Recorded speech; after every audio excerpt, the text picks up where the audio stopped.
On Christmas dinner, I handed my parents a small velvet box, thinking it would finally clear the air between us.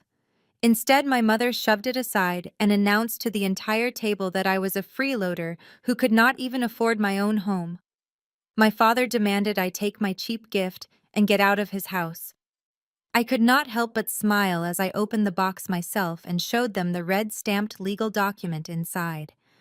Now they will not stop calling my phone. My name is Rachel. I am 34 years old, and for my entire adult life, my family treated me like an absolute failure. Before I continue this story, let me know where you are watching from in the comments below. Hit that like button and subscribe if you have ever had to cut ties with toxic relatives who thought they could step all over you. The dining room of my parents' house in suburban Chicago smelled of roasted turkey, expensive pine candles, and suffocating judgment. The mahogany table was set with the fine china my mother Patricia only brought out to impress guests. Tonight, there were no guests. It was just family. Yet the performance of wealth and superiority was in full swing. I sat quietly at the end of the table. I watched my father Richard carve the turkey with practiced precision. Across from me sat my younger sister Vanessa and her husband Jamal. I reached into my bag and pulled out a small black velvet box. I placed it gently on the pristine white tablecloth and pushed it toward the center of the table. It slid to a stop right next to my mother's crystal wine glass. The room went completely silent. The clinking of silverware stopped. Patricia looked down at the box. She did not reach for it. Instead, she pulled her hands back and rested them in her lap. Her perfectly manicured fingers tapped against her silk napkin. She looked at the box with deep disgust, then slowly raised her eyes to look at me. "Are you serious right now, Rachel?" Patricia asked. Her voice was sharp and loud, echoing in the quiet room. "You come here on a holiday to eat our food and drink our wine, and you think presenting some cheap little trinket makes up for it." I did not say a word. I just sat back in my chair and watched her. "You are a 34-year-old freeloader," Patricia continued, her tone dripping with venom. "You cannot even afford a decent place to live. Every single year you show up here hoping for a handout or a free meal. You have absolutely nothing to your name. Look at your sister. Vanessa is 32 and she is already running a top-tier real estate firm. She is building a massive empire. And what are you doing?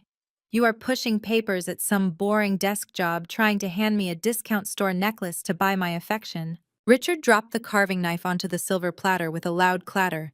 He pointed a finger directly at me across the table.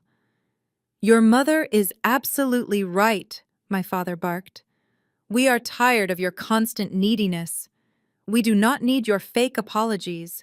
We do not need whatever cheap costume jewelry you found on the clearance rack. Take your pathetic little box and get out of my house. We want to enjoy our holiday in peace." Jamal leaned back in his heavy wooden chair.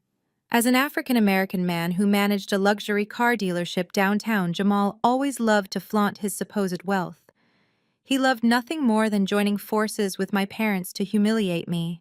It made him feel secure in his position as part of the golden couple.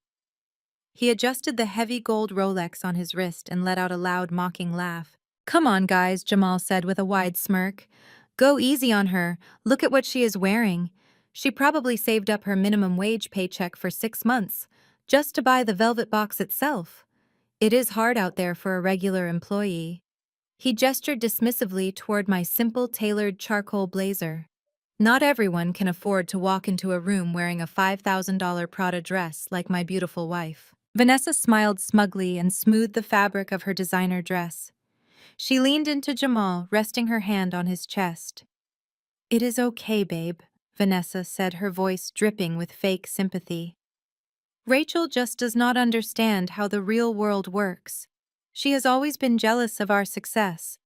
We should just let her leave before she embarrasses herself even more." They all stared at me, waiting for the reaction they had grown so used to seeing over the years. They expected me to lower my head in shame. They expected me to cry. They expected me to grab my things and run out the front door so they could spend the rest of the evening laughing at my expense. Instead, I slowly reached out and pulled the black velvet box back across the table. I kept my movements deliberate and calm. I did not break eye contact with my mother as I pressed the small metal latch. The lock clicked loudly in the tense silence of the dining room. I lifted the lid. There was no necklace inside. There were no cheap earrings or clearance rack bracelets. I reached into the box and pulled out a neatly folded legal document. The paper was thick and heavy. I unfolded it once, smoothing the crease against the tablecloth. The bright red stamp of the county clerk was clearly visible on the top right corner. The bold black letters across the top of the page commanded immediate attention. It was a formal notice of foreclosure. I looked at my mother, who was staring at the red stamp with a sudden flicker of confusion. Then I looked at my father, whose face was beginning to turn a dark shade of red. Finally, I looked at Vanessa and Jamal, who were still wearing their arrogant smirks, completely oblivious to what was happening. "I am not here for dinner," I said, keeping my voice perfectly level and completely devoid of emotion. "And I am certainly not here to ask for a handout." I placed the document right in the middle of the table next to the carved turkey. "I am here to collect rent." Patricia snatched the heavy parchment from the center of the table. The crystal water glasses rattled as she yanked the document toward her chest with manic energy. Her eyes darted frantically across the bold black text. I watched the color drain completely from her meticulously powdered face. She blinked rapidly, as if the words would magically rearrange themselves if she simply refused to accept them. Her perfectly manicured fingers began to tremble. "What is this nonsense?" Patricia demanded. Her voice lacked its usual arrogant bite. It was a breathless, panicked whisper. She shoved the paper toward my father, almost knocking over a silver candlestick. "Richard, look at this. This is some kind of sick joke. She brought fake legal papers to ruin our dinner." Richard snatched the document from her hands. He forcefully shoved his reading glasses up the bridge of his nose. His face shifted from mild confusion to absolute fury in a matter of seconds. The veins in his neck bulged against his stiff white collar. He slammed his fist down on the mahogany table hard enough to make the silverware jump off the china plates. "Notice of foreclosure!" Richard shouted, his voice booming off the vaulted ceiling. "Are you out of your mind, Rachel? We own this house outright. I paid off this mortgage 10 years ago. You march in here on a holiday with fake legal documents to terrorize your mother. I am calling the police right now. You are going to spend the rest of the night in a jail cell for fraud." I did not flinch. I reached for my wine glass. The crystal stem felt cool and solid in my hand. I took a slow, deliberate sip of the Cabernet, savoring the rich flavor, before I bothered to answer him. "You paid off the original mortgage 10 years ago, Dad," I said. "That is entirely true. But we both know that is not the whole story. What you are holding in your shaking hand is the default notice on the second mortgage." The dining room went completely still. The festive holiday music playing softly in the background suddenly sounded absurdly out of place. Even Jamal stopped adjusting his heavy gold Rolex. He sat frozen in his chair, staring at his father-in-law. "You remember the second mortgage, do you not?" I continued, my voice slicing through the heavy silence. "The $2 million loan you quietly took out against this very property exactly 3 years ago. The exact same month I came to you asking for a $20,000 loan to jumpstart my first business venture. You looked me right in the eye in this very room. You told me you were living on a fixed income. You swore you did not have a single dime to spare for my pipe dreams. You told me to go get a second job if I wanted to play entrepreneur." Patricia opened her mouth to speak, but no sound came out. She looked at Vanessa with wide, panicked eyes. "But you did have a dime," I said, standing up slowly to assert control over the room. "You had 2 million of them. You signed away the equity of your fully paid-off home to hand a massive lump sum of cash to Vanessa. You funded her quote-unquote real estate startup without asking for a single business plan. You risked your entire financial future to buy her a CEO title because you wanted to brag to your wealthy country club friends about your youngest daughter, the brilliant mogul." Jamal let out a loud, arrogant scoff. He crossed his muscular arms over his chest, trying to reclaim the superiority he felt slipping away. "So what if they did?" Jamal said, a nasty sneer forming on his face. "They made a smart investment. Vanessa is closing massive commercial deals left and right downtown. That $2 million was seed money for a legitimate enterprise. They believed in a proven winner instead of throwing cash down the drain on whatever pathetic little project you were begging for. You are just bitter because they put their money behind the daughter with actual talent and market value. Vanessa nodded eagerly, her confidence returning. She smoothed the fabric of her expensive designer dress and sat up straighter, giving me a look of pure pity. Exactly, Vanessa chimed in. It was a strategic business loan, Rachel. We are generating massive revenue. It takes serious capital to build a real estate empire. You would not understand high-level finance because you have never operated on my level. Mom and Dad will get every single penny back with aggressive interest. You are just throwing a jealous tantrum with a printed piece of paper you made at a local copy shop. You are embarrassing yourself. I placed my wine glass back on the table. The sharp clink of the glass hitting the wood echoed like a gavel strike. Generating revenue. I repeated, arching an eyebrow. Is that what you call missing 6 consecutive mortgage payments? Because the bank calls that a default, Vanessa. They call that a severe breach of contract. Your parents are bleeding dry to cover your failures, and you are sitting here wearing a $5,000 dress. Richard stood up abruptly, pushing his heavy chair back so hard it scraped violently against the polished hardwood floor. He pointed a shaking, angry finger right at my face. Listen to me, you ungrateful little brat, Richard yelled. His face was now a dangerous shade of crimson. Even if we missed a few minor payments, that is a private financial matter between me and Chase Bank. It has absolutely nothing to do with you. You have zero legal standing to walk into my house and serve me with a foreclosure notice. Chase Bank holds the deed to this property. They are a multi-billion-dollar financial institution. You are a nobody. They would never send a disgruntled, jealous family member to deliver their legal papers. You are bluffing, and I am done indulging this pathetic stunt. I smiled. It was not a warm smile. It was the kind of smile a predator gives before delivering the final blow. I reached into my leather bag and pulled out a sleek silver pen, resting it perfectly parallel to my dinner plate. You are absolutely right, Dad, I said, keeping my tone conversational and calm. Chase Bank holds billions in assets. They manage massive global portfolios. And when a high-risk domestic loan goes into default for half a year, they do not waste their time sending polite letters. They bundle that toxic debt and they sell it off to the highest bidder at a steep discount to clear their corporate ledgers. Richard glared at me, breathing heavily, his chest heaving under his holiday sweater. What exactly is your point, Rachel? My point is that your crushing debt is no longer owned by Chase Bank, I said. I leaned forward, resting my hands flat on the table. My eyes locked onto his, refusing to let him look away. Who do you think bought your distressed debt from Chase yesterday? Richard stared at me for a long, heavy moment. Then he threw his head back and let out a booming, theatrical laugh. He laughed so hard he had to wipe a tear from his eye. Patricia joined in, offering a nervous, high-pitched giggle. Vanessa crossed her arms, shaking her head in sheer disbelief. You bought our debt. Richard chuckled, wiping his mouth with a linen napkin. You. A glorified secretary making what, $50,000 a year. Rachel, you drive a 6-year-old Honda. You rent a 1-bedroom box on the wrong side of the city.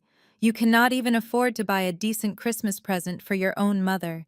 And you want me to sit here and believe you somehow scraped together millions of dollars to buy distressed real estate portfolios from a major national bank. He leaned across the table, pointing the silver carving fork at my chest.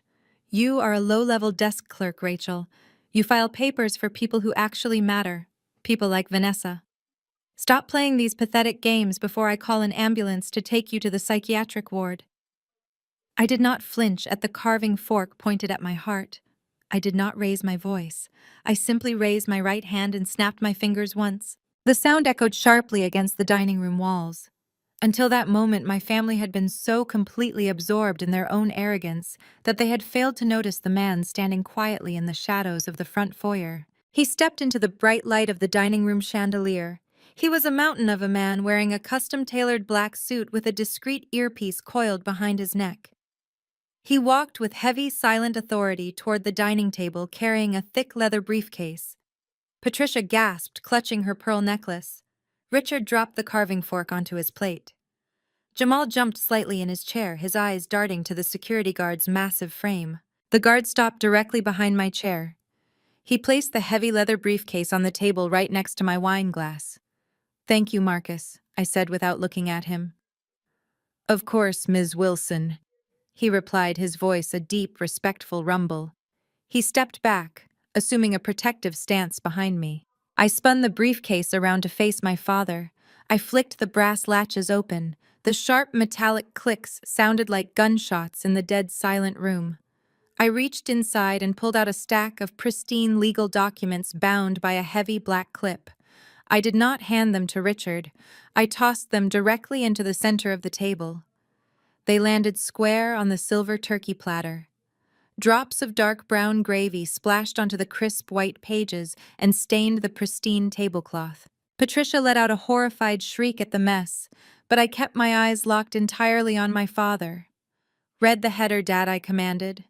My tone left absolutely no room for debate. Richard scrambled for his reading glasses. His hands were shaking so badly he nearly dropped them. He pulled the gravy-stained documents off the platter and began to read aloud, his voice losing all its previous bravado. "Vanguard Wealth Partners."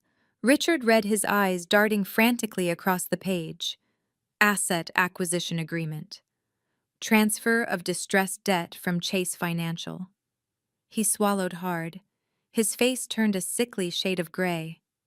"Authorized and executed by the Chief Executive Officer." Richard mumbled, his voice dropping to a terrified whisper. "Rachel Wilson." "I am not a desk clerk, Dad," I said, leaning back into my chair. "I never was. 10 years ago, when you refused to help me so you could buy Vanessa her first luxury car, I went to work. I started at the absolute bottom of the financial sector. I skipped vacations. I skipped holidays. I skipped every single family dinner where I knew I would just be used as a punching bag to boost your fragile egos." Vanessa stared at me with her mouth hanging open.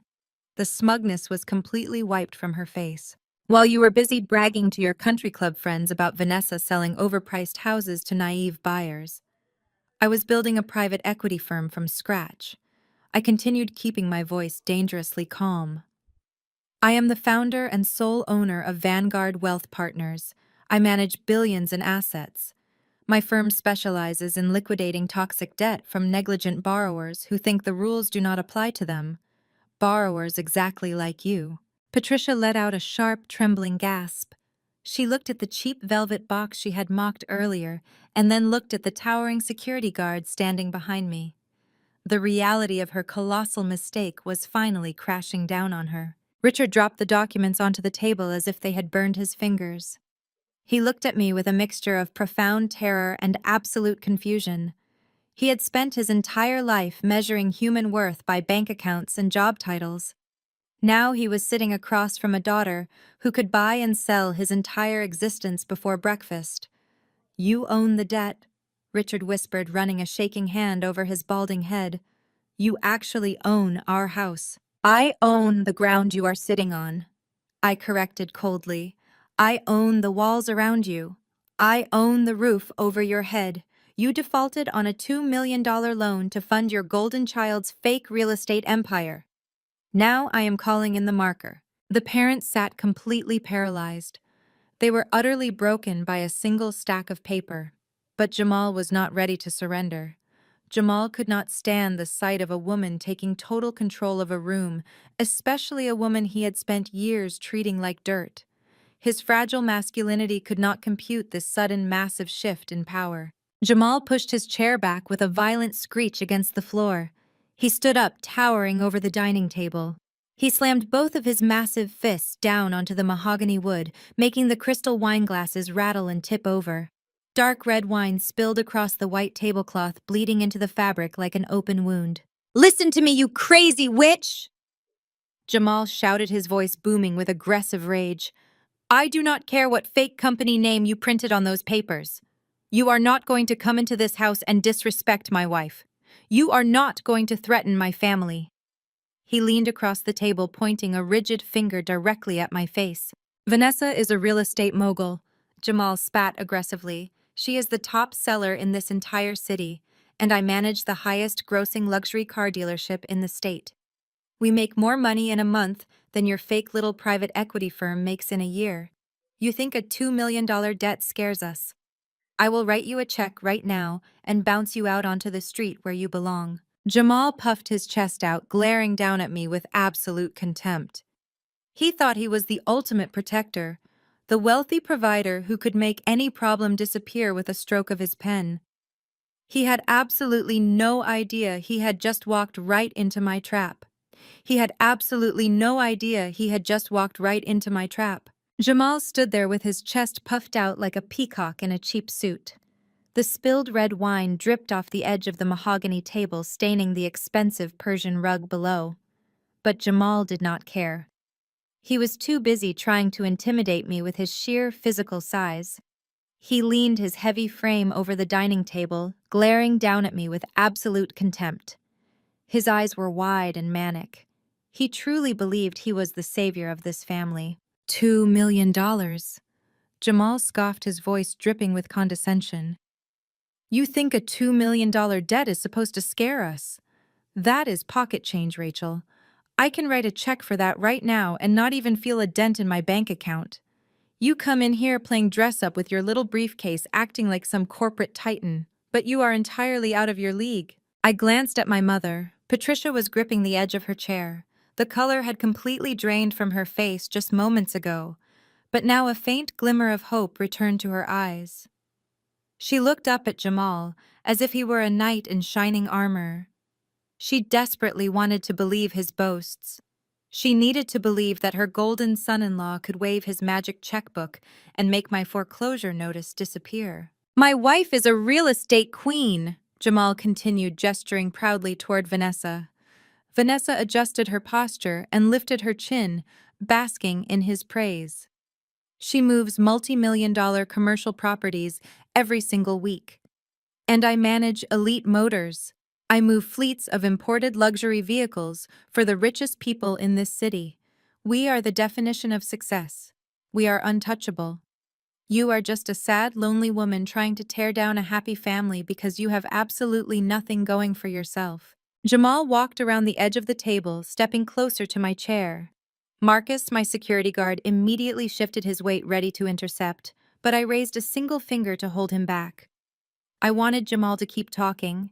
I wanted him to dig his grave as deep as possible before I pushed him in. Look at you, Jamal sneered, looking me up and down with intense disgust. You are 34 years old and completely alone. You have no husband. You have no kids. You have no man to take care of you. That is what this is really about, is it not? You are just incredibly bitter. He crossed his thick arms over his chest, smirking down at me. A woman without a real man to provide for her always turns crazy and resentful, Jamal declared. You sit alone in your cheap little apartment every single night scrolling through Vanessa's social media. You burn with jealousy because she has a husband who actually spoils her. She has a man who protects her and gives her the lifestyle she deserves. Jamal lifted his left arm and tapped the heavy gold Rolex on his wrist. The diamonds caught the light of the dining room chandelier. I bought this watch in cash, he bragged loudly. Last month I bought my wife a $30,000 Hermes Birkin bag just because it was a Tuesday. I provide for my family. I protect what is mine. You are just a bitter spinster playing corporate games to fill the massive empty void in your pathetic life. Now pick up your fake papers and get out of my house before I throw you out myself. I did not flinch. I did not raise my voice to defend my relationship status. I simply let his arrogant words hang in the heavy, suffocating air of the dining room. I looked at the dark red wine still soaking into the white tablecloth. Then I looked slowly up at Jamal. I gave him a calm, terrifying smile. I reached out and signaled Marcus with a slight nod of my head. Marcus immediately stepped forward and unzipped the side compartment of the heavy leather briefcase. He pulled out a single manila folder and handed it to me. It was much thinner than the massive stack of Vanguard mortgage documents I had tossed on the turkey platter, but it was infinitely more dangerous. I slapped the folder down onto the table right over the spilled wine. Printed in bold black ink across the top tab was Jamal's full legal name. Provide for her, I asked, tilting my head slightly. Is that what we are calling it now, Jamal? Because the last time I checked, the general manager of Elite Motors does not pull in nearly enough legitimate commission to afford $30,000 handbags and solid gold watches. Jamal's broad chest deflated slightly. His arrogant smirk faltered. His eyes darted down to the manila folder bearing his name. A sudden flash of panic crossed his face, but he quickly tried to mask it with more anger. "What the hell is that?" Jamal demanded, his voice losing a fraction of its booming volume. "You see, Jamal Vanguard. Wealth Partners does not just buy distressed residential mortgages." I explained, my voice smooth and calculated. "We also audit commercial assets for corporate acquisitions. And when my forensic accounting team audited Elite Motors last week, we noticed some glaring discrepancies in your specific escrow accounts." Vanessa frowned, looking back and forth between me and her husband. Jamal took a slight step back away from the table. The sweat began to bead on his forehead. Specifically, I continued tapping my manicured fingernail against the folder we looked at, the high-end client deposits. The massive cash reserves your wealthy customers put down to secure custom imported vehicles from Germany and Italy. Those deposits are supposed to sit in a secure escrow account until the vehicles are delivered. But your ledgers were full of holes. I flipped the folder open. I pulled out a stack of bank transfers highlighted in bright yellow ink. I spread them out across the table like a deck of playing cards so everyone could see the numbers. "Provide for me," I asked, locking eyes with him. "Like how you provide by embezzling $500,000 in client deposits from your dealership to buy Vanessa's Birkin bags." Jamal froze. The booming, aggressive energy that had filled his massive frame evaporated in a single second. He stood there paralyzed, staring down at the yellow highlighted bank transfers. His mouth opened and closed, but no sound came out. The man who had just bragged about his solid gold watch and $30,000 handbags suddenly looked like a terrified child caught with his hand in the cash register. He swallowed hard, his Adam's apple bobbing against his tight collar. He slowly lowered his pointing finger and took a hesitant step back from the table. Vanessa saw her husband falter. Her eyes darted from his pale, sweating face to the damning documents resting on the spilled wine. Panic flashed across her perfect features, but she quickly shoved it down, replacing it with a mask of absolute outrage. She pushed her chair back violently and stood up to shield Jamal. "You are lying!" Vanessa screamed. Her voice was shrill and desperate, echoing off the crystal chandelier. "You hacked into his accounts or fabricated these papers. Jamal is simply managing liquid assets. He is moving capital to bridge a temporary gap. That is how high-level finance works, Rachel. You would not understand it because you only know how to read spreadsheets like a mindless drone." I sat perfectly still, letting her manic energy burn itself out. "We do not need to steal anything." Vanessa continued, her voice rising an octave as she desperately tried to control the narrative. "My real estate firm is booming. I am closing a $10 million commercial waterfront deal next Thursday. $10 million, Rachel. Once that commission clears, we are replenishing the escrow accounts and paying off Mom and Dad's mortgage with a massive bonus. We have it all under control. You just barged in here trying to sabotage my business out of sheer petty jealousy." I let out a slow, cold laugh. The sound chilled the room, instantly shutting down her frantic rant. I reached my hand backward, and Marcus immediately placed a second manila folder into my palm. This one was thicker and heavier than the last. I tossed it onto the table so it slid right past the carved turkey and stopped directly in front of my father. Richard stared at it like it was a live explosive device. "There is no $10 million waterfront deal, Vanessa," I said, keeping my voice level and precise. "The property you are claiming to purchase is owned by a shell corporation registered in Delaware, a shell corporation that you created using a fake registered agent. You are selling a ghost property to yourself to trick your current investors into thinking you have actual revenue flowing into your accounts." Vanessa stopped breathing. Her hands gripped the edge of the table so tightly her knuckles turned stark white. Her perfectly glossed lips parted in silent horror. "My forensic accounting team audited your entire firm last month," I explained, leaning forward to deliver the final killing blow to her fake empire. "We stripped your ledgers down to the studs. You have not sold a single legitimate piece of commercial real estate in over 2 years. You do not have a booming business. You have a textbook Ponzi scheme. Jamal closed his eyes and let out a shaky breath, realizing the full extent of their devastation had been uncovered. He slumped back into his chair, totally defeated. You take massive cash deposits from new investors who think they are buying into luxury commercial developments, I said, directing my words to the entire room so my parents could hear every single dirty detail of their golden child's crimes. Then you take their fresh cash and use it to pay fake returns to your older investors, just to keep them quiet. And whatever is left over, you use to fund your designer wardrobe, your luxury vehicles, and your country club memberships. You built an empire out of thin air and stolen money. Richard looked up from the folder. His face was a mask of sheer, unadulterated horror. He looked at his youngest daughter, the woman he had sacrificed his own home to support. Vanessa, tell me this is a lie. Richard demanded, his voice trembling with a mix of fear and heartbreak. Tell me you did not take my $2 million and put it into an illegal Ponzi scheme. Your $2 million is gone, Dad. I answered for her, watching the reality shatter his world. She burned through your home equity in 6 months to pay off a group of early investors who were threatening to sue her for federal fraud. When your money finally ran out, she convinced Jamal to start embezzling from his dealership escrow to keep the illusion alive. They are completely bankrupt. They owe millions to the bank, millions to private investors, and hundreds of thousands to the dealership. And now Vanguard Wealth Partners owns the debt. You are all entirely at my mercy. The absolute finality of my words crushed the last ounce of fight out of Vanessa. The arrogant real estate mogul vanished, leaving behind a terrified fraudster. Her knees buckled and she collapsed back into her dining chair. She buried her face in her manicured hands and let out a loud, theatrical wail. It was so hard, Vanessa sobbed loudly, her shoulders shaking with dramatic fake tears. The market turned against me. I was under so much pressure to succeed. Everyone expected me to be the golden girl. I was just trying to fix it. I just needed 1 more month to turn it around and make everyone whole again. How could you do this to me, Rachel? How could you come here on Christmas and destroy your own sister? She peeked through her fingers, playing the ultimate victim, hoping to draw out the unconditional sympathy she had manipulated her entire life.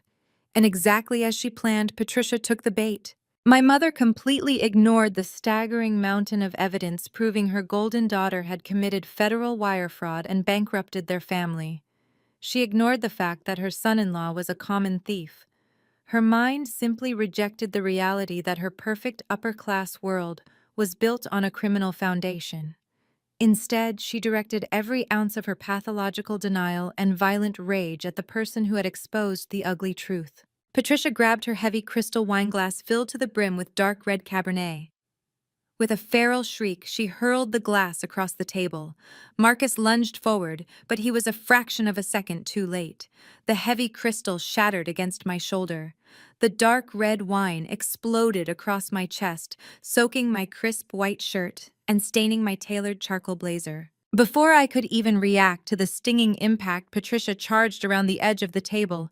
She shoved Jamal out of the way and lunged at me with a wild, desperate energy. She swung her arm with vicious force and slapped me squarely across the cheek. The sharp crack echoed loudly through the dining room. My head snapped to the side. My cheek burned with intense, stinging heat. The metallic taste of blood pooled in the corner of my mouth. Marcus grabbed Patricia by the shoulders, instantly pulling her back and pinning her arms to her sides, preventing a second strike. Patricia thrashed against his massive grip, kicking her feet and screaming like a madwoman. "You are a monster!" Patricia shrieked, her face twisted with a level of pure, unhinged hatred I had never seen before. "You come into my home and tell these vicious, disgusting lies about your sister. You have been trying to ruin her your entire life.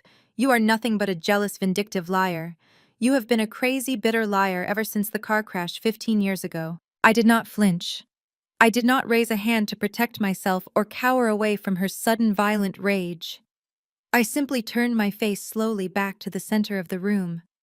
I raised my fingers to my cheek and wiped away the warm mixture of expensive red wine and my own blood. I looked at the dark red stain on my fingertips, and then looked directly back at my mother. Marcus immediately tightened his grip, pulling Patricia back from the table. She stumbled slightly but refused to back down.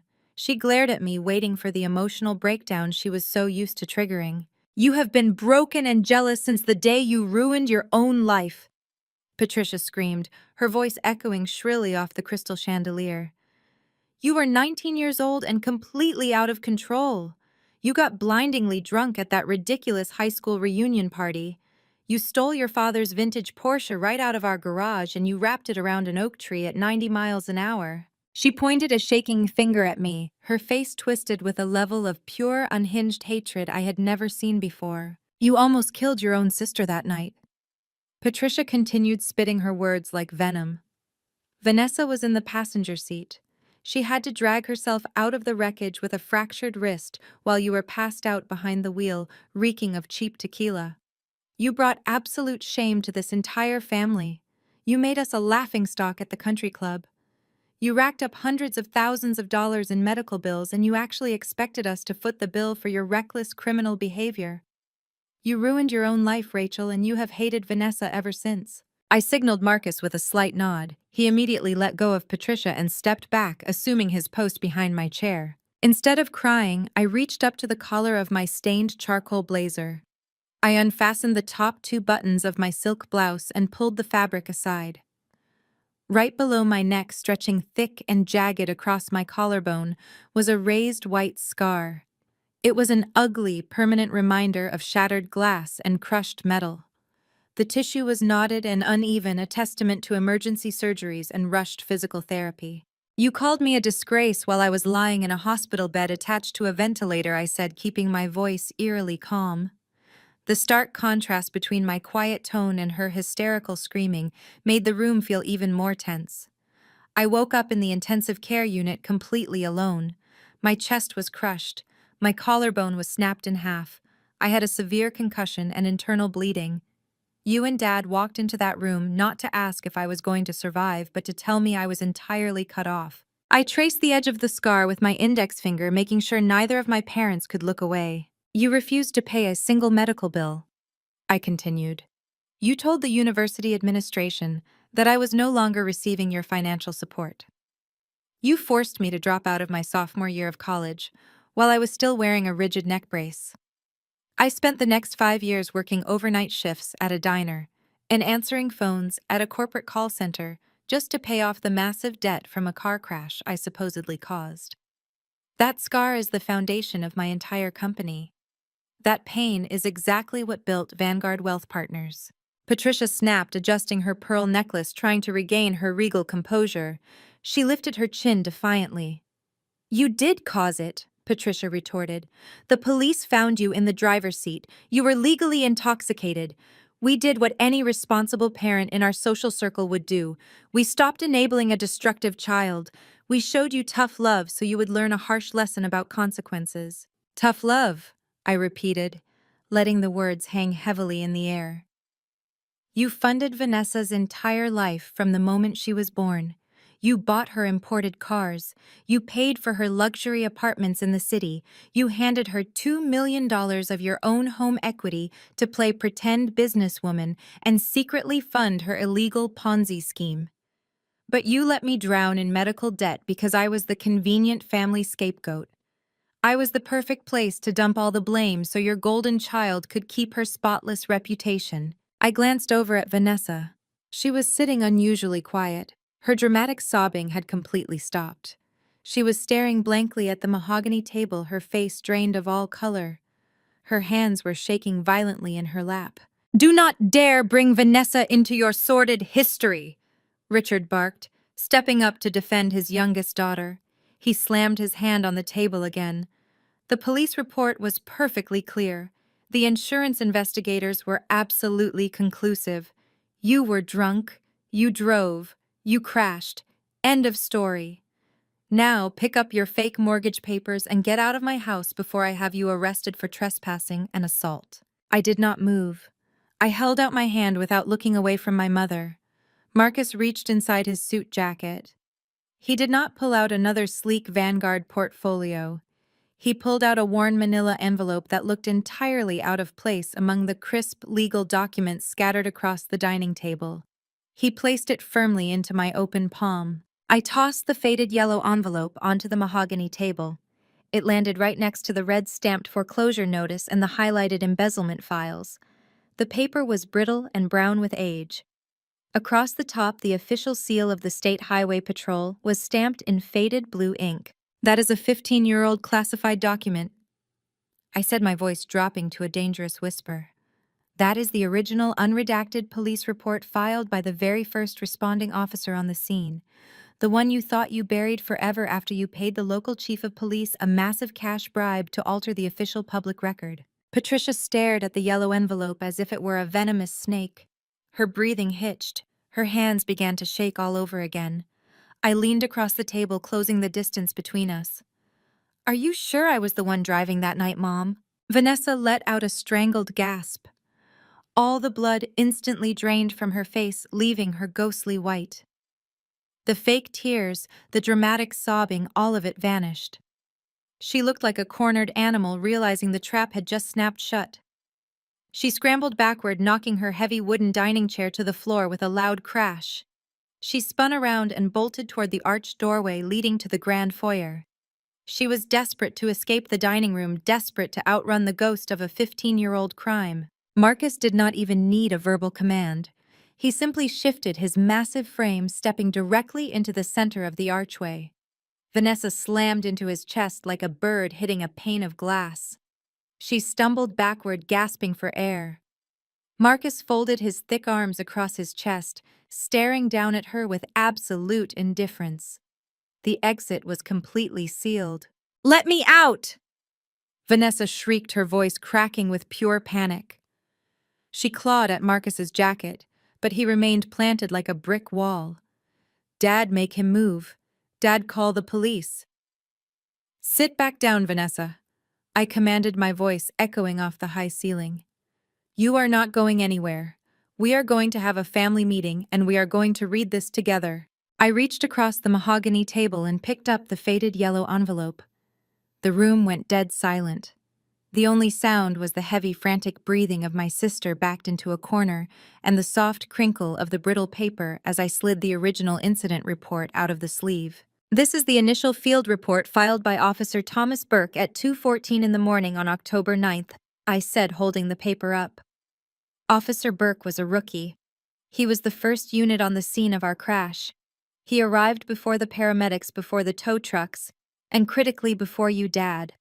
He documented the raw, uncontaminated crime scene. Patricia stared at the paper, her eyes wide and unblinking. She shook her head slowly, side to side, rejecting the reality unfolding in front of her. "That is impossible," Patricia whispered, her voice trembling. "The police chief personally handed us the final report. He assured us it was accurate. He handed you a sanitized piece of fiction, Mom," I corrected her. "Let us look at what Officer Burke actually found." I lowered my eyes to the faded typewritten text and began to read aloud. "Upon arrival at the scene, I observed a silver Porsche 911 wrapped around an oak tree on the passenger side. The passenger side door was completely crushed inward. The driver's side door was open. I observed two female victims. The older female was slumped over the steering wheel, unconscious and unresponsive, with massive blunt force trauma to the chest and a compound fracture of the right clavicle. The younger female was standing outside the vehicle, conscious, with a fractured left wrist and minor lacerations. I paused and looked up at Vanessa. She was pressing her back against the dining room wall, hugging her arms around her chest, shaking uncontrollably. Jamal was staring at his wife, his mouth slightly open, finally realizing the woman he married was a sociopath. "Do you want to know the forensic details, Vanessa?" I asked, taking a step toward her. "Do you want to hear how Officer Burke noted the blood spatter patterns? Because according to his notes, my blood, the blood from my crushed collarbone, was smeared across the passenger seat console and the center gear shift. It was smeared in a long, continuous streak leading directly into the driver's seat." I turned back to my parents, forcing them to look at me. "Officer Burke also noted that the driver's seat was pulled so far forward that my knees were crushed against the dashboard. I am 5'10". Vanessa is 5'4". There is physically no way I could have been driving that car in that seat position. But it perfectly fits a panicked, intoxicated 17-year-old girl who stole her father's sports car. You are making this up, Richard yelled, his face turning a dangerous shade of crimson. You fabricated a fake police report to blackmail us. You are trying to extort this family because you are bankrupt and bitter. I ignored him and kept reading from the brittle page. Officer Burke administered a breathalyzer test to the conscious minor at the scene. I read, my voice ringing with absolute authority. The minor registered a .14 blood alcohol content. She was highly intoxicated, underage, and hysterical. She repeatedly stated to the officer, "I did not mean to crash. I am so sorry, my dad is going to kill me." I dropped the paper back onto the table right on top of Vanessa's fake real estate documents. "I was not driving that night," I said, looking directly into my mother's eyes. "I was passed out in the passenger seat. Vanessa took your keys. Vanessa got drunk. Vanessa lost control of the car and smashed the passenger side into a tree, nearly killing me on impact. And then while I was bleeding out and unconscious, my sweet, loving little sister dragged my broken body over the center console and shoved me behind the steering wheel. She dragged me into the driver's seat to take the fall, because she knew she was facing felony DUI charges and jail time. She sacrificed my life to save her own." Patricia gasped, bringing both hands up to cover her mouth. She looked at Vanessa. Vanessa could not meet her eyes.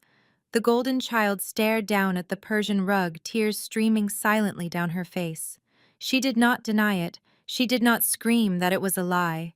Her absolute silence was the loudest confession in the world. "I spent 5 years paying off medical debt," I said, my voice dropping to a low, steady hum.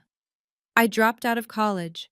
I worked overnight shifts with a metal plate screwed into my chest. You called me a disgrace. You told your country club friends I was an alcoholic.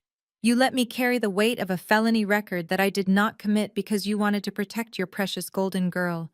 You let me suffer for 15 years. Richard slammed his fists onto the table, causing the silverware to rattle. "That document is a complete fabrication," Richard bellowed, his chest heaving. "It is a fake. The official report states you were driving. The insurance company settled it based on the official report.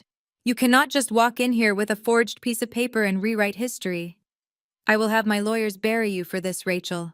I will have you locked up for fraud." I looked at my father. I looked at the sweat beading on his forehead and the frantic, desperate panic in his eyes. He was not angry because he thought the document was fake. He was angry because he knew exactly what it was. I stared at him with dead eyes, feeling absolutely nothing for the man who had ruined my life. "How much did you pay Chief Miller to alter the final report, Dad?" Richard's face lost all its color. The aggressive red flush of his anger vanished instantly, replaced by a sickly gray pallor. His knees gave out. He collapsed backward into his heavy mahogany dining chair, as if the bones in his legs had suddenly turned to dust. He stared at the yellow envelope with wide, unblinking eyes, unable to tear his gaze away from the State Highway Patrol seal. I leaned closer, resting my hands flat on the table. "You thought you buried this forever, did you not, Dad? You thought a fat stack of cash and a firm handshake in the locker room of the Oak Ridge Country Club was all it took to erase a felony. Chief Robert Miller was your regular Saturday morning golf partner. He liked expensive cigars, and he had a gambling problem you were all too happy to quietly fund. When you got the call that night from the hospital, when you realized your precious Vanessa was facing mandatory jail time for a drunk driving crash that nearly killed me, you did not hesitate. You drove straight to the police station. You walked into Chief Miller's private office and you bought my future. You paid him to bury Officer Burke's initial field report and replace it with a sanitized version. You paid him to switch the driver and the passenger.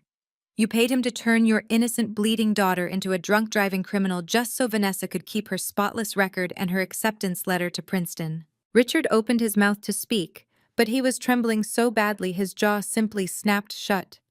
He looked down at his shaking hands, unable to look me in the eye. "We had to protect her," Patricia suddenly blurted out. Her voice was shrill and cracking with a bizarre mix of guilt and vicious defensiveness. She was gripping the edge of her chair so hard her knuckles were white. Vanessa had her entire life ahead of her. She had the Ivy League. She had the sorority connections. A felony conviction would have destroyed her. You were already rebellious, Rachel. You were attending that cheap state school. Your reputation was not as important as hers. We made a choice to protect the family legacy. I turned my head and locked eyes with my mother. The sheer sociopathic calculation of her words hung in the suffocating air of the dining room. You protected the family legacy by throwing me into a wood chipper, I said, my voice dropping to an icy whisper. You left me to wake up in a hospital bed with a crushed chest and a shattered collarbone facing criminal charges for a crash I did not commit. You told the insurance companies I was driving drunk, so they denied every single medical claim. You left me with $100,000 in medical debt. I pushed myself away from the table and began to pace the length of the dining room. Every step I took sounded like a hammer strike against the hardwood floor. While you were busy protecting Vanessa's bright future, I was busy trying to survive. I spent my entire 20s working 3 minimum wage jobs. I scrubbed floors at a downtown diner until 2 in the morning. I answered phones at a soul-crushing call center. I restocked shelves at a grocery store. I did all of that with a collarbone that never healed properly because I could not afford the physical therapy. I carried trays of heavy dishes while my shoulders screamed in agony. I lived in a freezing, roach-infested apartment, avoiding collection agencies that called me every single day, threatening to garnish the pathetic wages I was killing myself to earn. I stopped pacing and stood directly behind Vanessa's chair.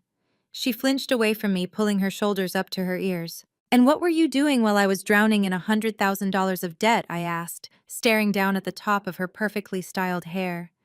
"You were posting pictures from your European vacations. I saw the photos online, Vanessa. I saw you and Mom smiling in front of the Eiffel Tower sipping champagne. I saw the videos of Dad treating you to private ski lessons in the Swiss Alps. You spent thousands of dollars on luxury resorts and first-class flights while I was choosing between buying groceries and paying for my pain medication. You lived a life of absolute luxury funded by the parents who sacrificed me to buy your freedom." Vanessa squeezed her eyes shut and clamped her hands over her ears as if she could physically block out the truth. "We gave you a chance to build character," Richard muttered. It was a pathetic, weak attempt to justify his cowardice. His voice lacked any of the booming authority he had displayed just 10 minutes earlier. "You learned the value of hard work. Look at you now. You are successful. You built your own company. You should be thanking us for pushing you to become independent." I stared at my father. I looked at his expensive, tailored suit, his graying hair, his cowardly, slumping posture. He actually believed his own sick rationalizations. He truly believed he had done me a favor by destroying my life. "Thank you," I repeated. The word tasted like ash in my mouth. "You think I built Vanguard Wealth Partners because of your tough love.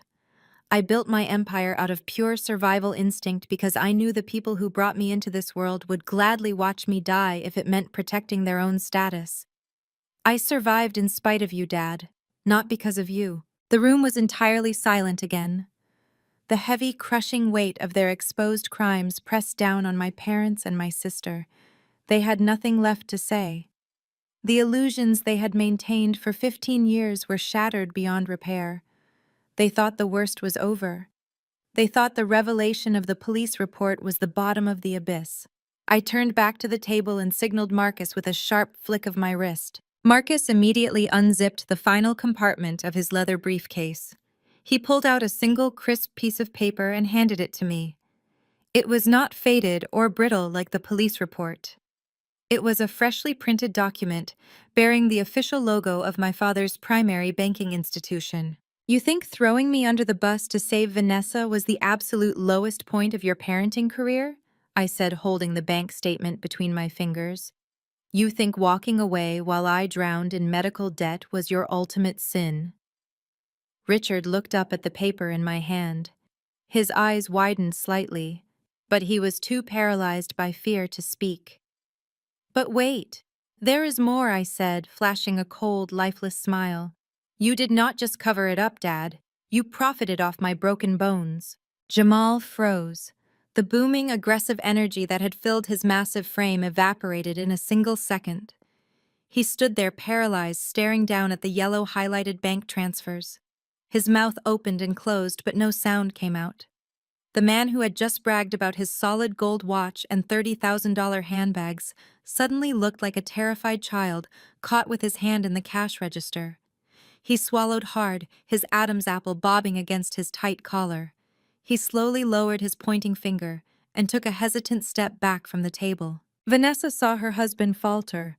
Her eyes darted from his pale, sweating face to the damning documents resting on the spilled wine. Panic flashed across her perfect features, but she quickly shoved it down, replacing it with a mask of absolute outrage. She pushed her chair back violently and stood up to shield Jamal. "You are lying," Vanessa screamed. Her voice was shrill and desperate, echoing off the crystal chandelier. "You hacked into his accounts or fabricated these papers. Jamal is simply managing liquid assets. He is moving capital to bridge a temporary gap. That is how high-level finance works, Rachel. You would not understand it because you only know how to read spreadsheets like a mindless drone." I sat perfectly still, letting her manic energy burn itself out. "We do not need to steal anything," Vanessa continued, her voice rising an octave as she desperately tried to control the narrative. "My real estate firm is booming. I am closing a $10 million commercial waterfront deal next Thursday. $10 million, Rachel.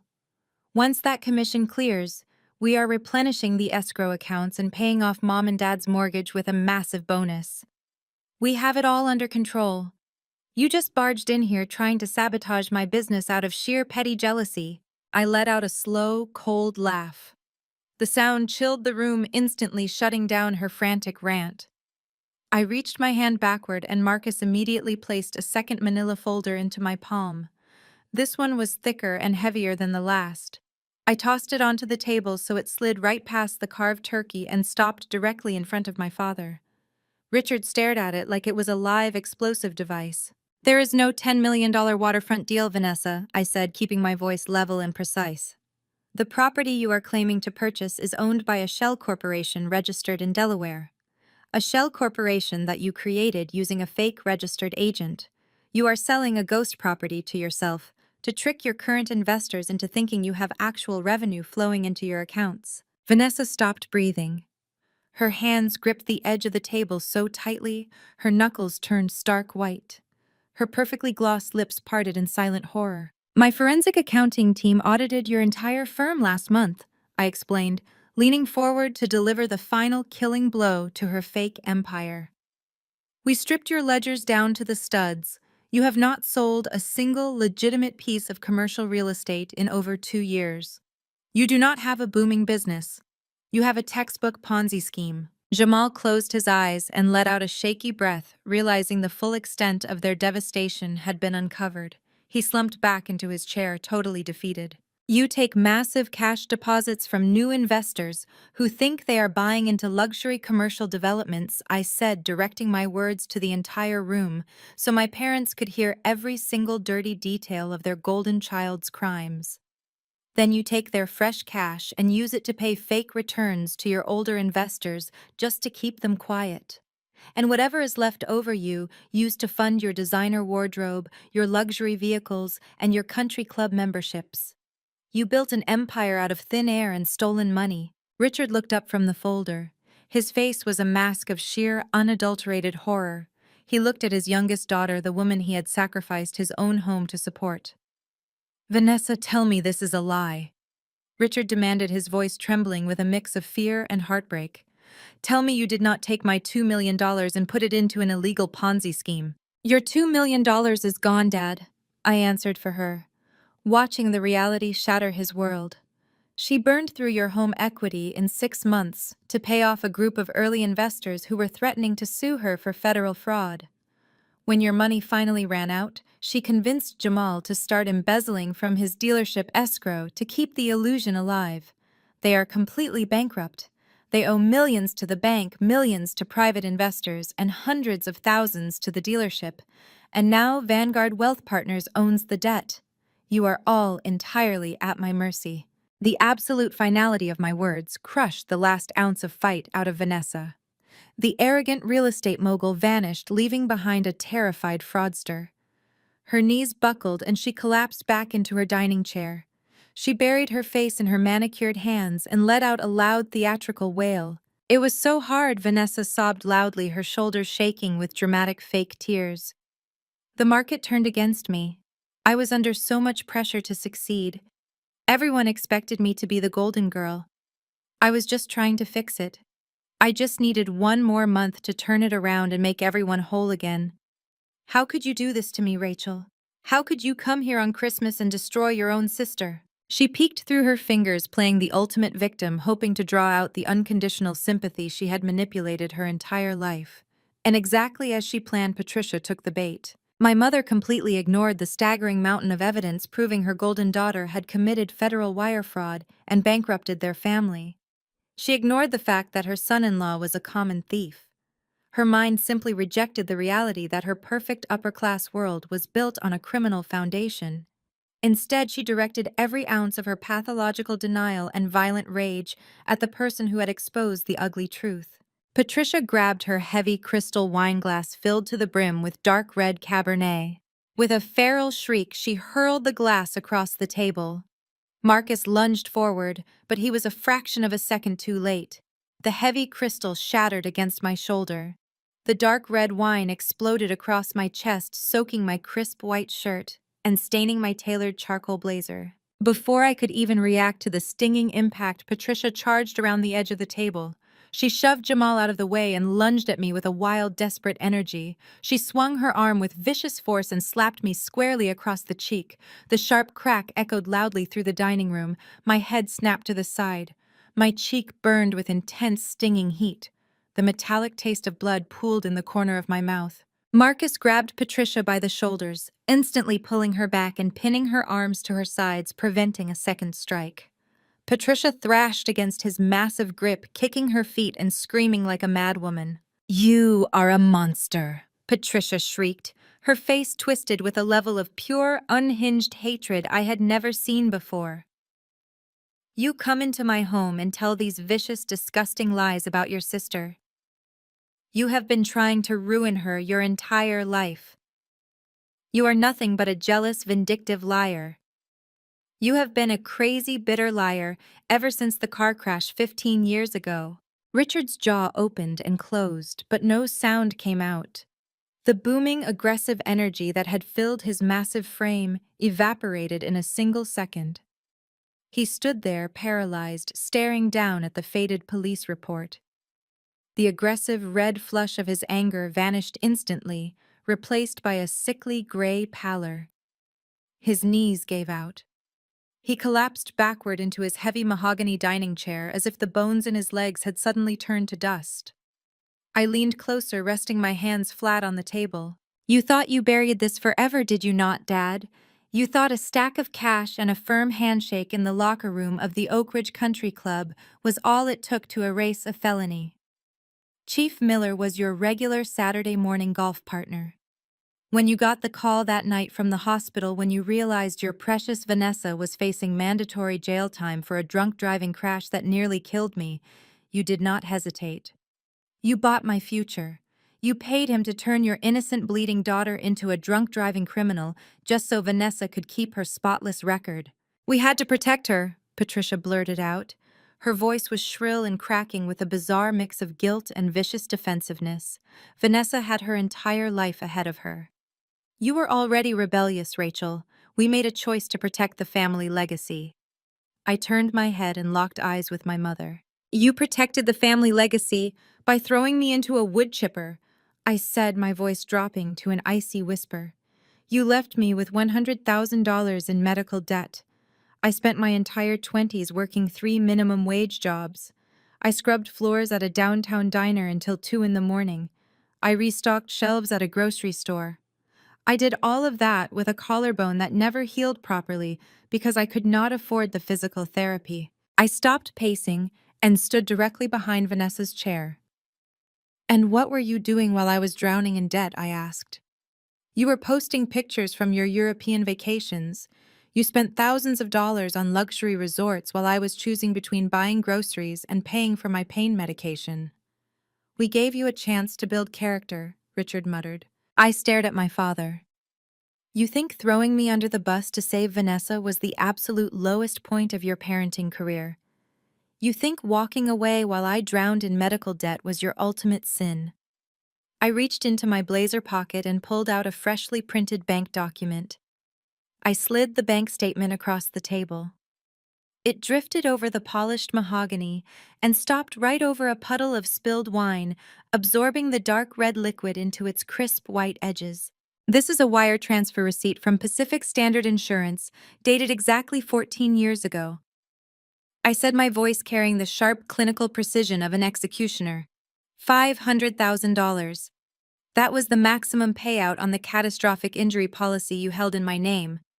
The money was supposed to cover my emergency chest surgeries, my physical therapy, and the permanent nerve damage in my shoulder.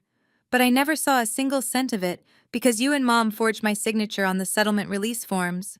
Patricia gasped, pressing both hands flat against her chest, as if she had been physically struck. Richard stared blindly at the paper, his jaw hanging slack. Instead of paying the hospital to fix the body, your golden child broke you, pocketed my blood money, I said, stepping closer to the table. And exactly 3 weeks after that massive deposit hit your offshore account, you wired $450,000 to a luxury real estate developer. You bought Vanessa and Jamal their beautiful 5-bedroom starter home in the Hamptons. You literally purchased your favorite daughter's domestic bliss using the shattered pieces of my skeleton. Jamal turned slowly to look at his wife. He had been standing near the archway, completely humiliated by the revelation of Vanessa's fake real estate documents, but this new horror struck him on an entirely different visceral level. The color drained from his face, leaving him looking sick and hollow. You told me your parents cashed out some mutual funds to give us that house, Jamal said, his voice vibrating with absolute shock. He looked at Vanessa as if her skin was crawling with maggots. You told me it was an early inheritance. You swore to me it was clean money. Jamal, please, Vanessa begged, reaching a trembling, manicured hand out toward him. I did not know the exact details. Dad just handled the family finances. I swear I thought it was just an investment gift. Do not touch me, Jamal barked, slapping her hand away with brutal force. He stumbled backward, retreating until his broad shoulders hit the cold plaster of the hallway wall. He looked from Vanessa to Patricia and finally settled his furious gaze on Richard. His expression twisted into a mask of pure, unadulterated disgust. I sleep in a master bedroom bought with her crushed bones. I eat breakfast at a kitchen island paid for by her medical debt. You people are sick. You are absolutely clinically insane. I am done. I am completely, entirely done with all of you. Jamal turned on his heel and marched straight out the front door. The heavy oak slammed shut behind him with a deafening crack that rattled the expensive crystal artwork hanging in the grand foyer. The villainous united front had completely shattered. Vanessa fell to her knees on the Persian rug, sobbing hysterically, as the reality of her husband walking out crashed down on her shoulders. Richard watched his son-in-law abandon them, and the last remaining shred of his arrogant pride evaporated into nothing. The formidable patriarch, the man who controlled every narrative and crushed anyone who opposed him, suddenly looked like a terrified, feeble old man. His chest heaved as sheer panic finally overrode his colossal ego. Rachel, wait, Richard stammered, holding both his hands up in a pathetic, placating gesture. He practically threw himself across the mahogany table, leaning toward me with wide, desperate eyes. We can fix this. We can make it right. You are my daughter. We are family. Family makes mistakes, but family forgives. We will pay you back every single dollar. I will give you equity in my firm. Just tell me your price. Patricia eagerly joined his frantic pleading. Genuine tears streamed down her perfectly contoured face, ruining her expensive mascara and leaving dark streaks down her cheeks. But they were not tears of remorse for what she had done to me. They were tears of pure terror. She was terrified of losing her country club memberships, her luxury winter vacations, and her untouchable high society status. Yes, darling, yes! Patricia cried out, her voice cracking into a pitiful screech. We will sell the Mercedes. We will sell the summer boat. We will sell whatever we have to. Just please do not go to the police. Do not take our home. We will welcome you back into the family with open arms. We will host a massive dinner and tell everyone how proud we are of your success. You can have your old bedroom back. You can have anything you want. I stared at the two of them begging and weeping. A hollow, bitter laugh escaped my throat, echoing loudly in the high-ceilinged room. "Welcome me back with open arms," I repeated, shaking my head slowly. "You want to welcome me back now that I hold the deed to your entire miserable existence? Where were those open arms on Thanksgiving 6 years ago? Where were those warm embraces every single Christmas while I sat completely alone in a freezing 200-square-foot studio apartment in Queens?" I slammed my fist onto the table, causing the silverware to jump and making my mother flinch violently. I spent the holidays eating cups of 90-cent instant noodles while wrapped in 3 cheap fleece blankets because I could not afford to turn on the radiator. I shouted, my voice vibrating with 15 years of suppressed boiling rage. I sat in the dark, icing my throbbing shoulder while I scrolled through Facebook on a cracked phone screen. "I saw your posts, Mom." I saw the high-resolution pictures of the massive roasted turkeys and the vintage champagne. I saw the comments you left for your country club friends, claiming I was too busy finding myself to join the family celebration. I saw Vanessa mocking my cheap clothes and calling me a bitter dropout online. You isolated me. You starved me. You laughed at my misery while living in absolute luxury funded by my stolen blood money. "But Rachel, please," Richard whined, his voice cracking into a pathetic wheeze. "We will sign this house over to you right now. You can have it. Just forgive the Vanguard debt. Please let us walk away from this." I stepped around the edge of the table and walked directly up to my father. I leaned in close, resting my palms flat on the wood until my face was only inches from his sweating, terrified face. The smell of his expensive cologne mixed with the sour, undeniable stench of his fear. "You think this is just about the house? Dad, did you ever read the cross-default clause in your pension fund contract?" Richard stopped breathing. The muscles in his neck strained as he stared up at me. His arrogant facade had been entirely stripped away, leaving only a terrified shell of a man. His mouth opened and closed silently like a fish suffocating on dry land. I stepped back and allowed the heavy, crushing silence to stretch across the dining room. Marcus stepped forward and handed me a sleek black tablet. I tapped the screen once to wake it up and placed it flat on the mahogany table right in front of my father. "What is this?" Richard whispered. His voice was completely devoid of its usual booming authority. It was thin and reedy. "That is a real-time snapshot of your financial existence," I said.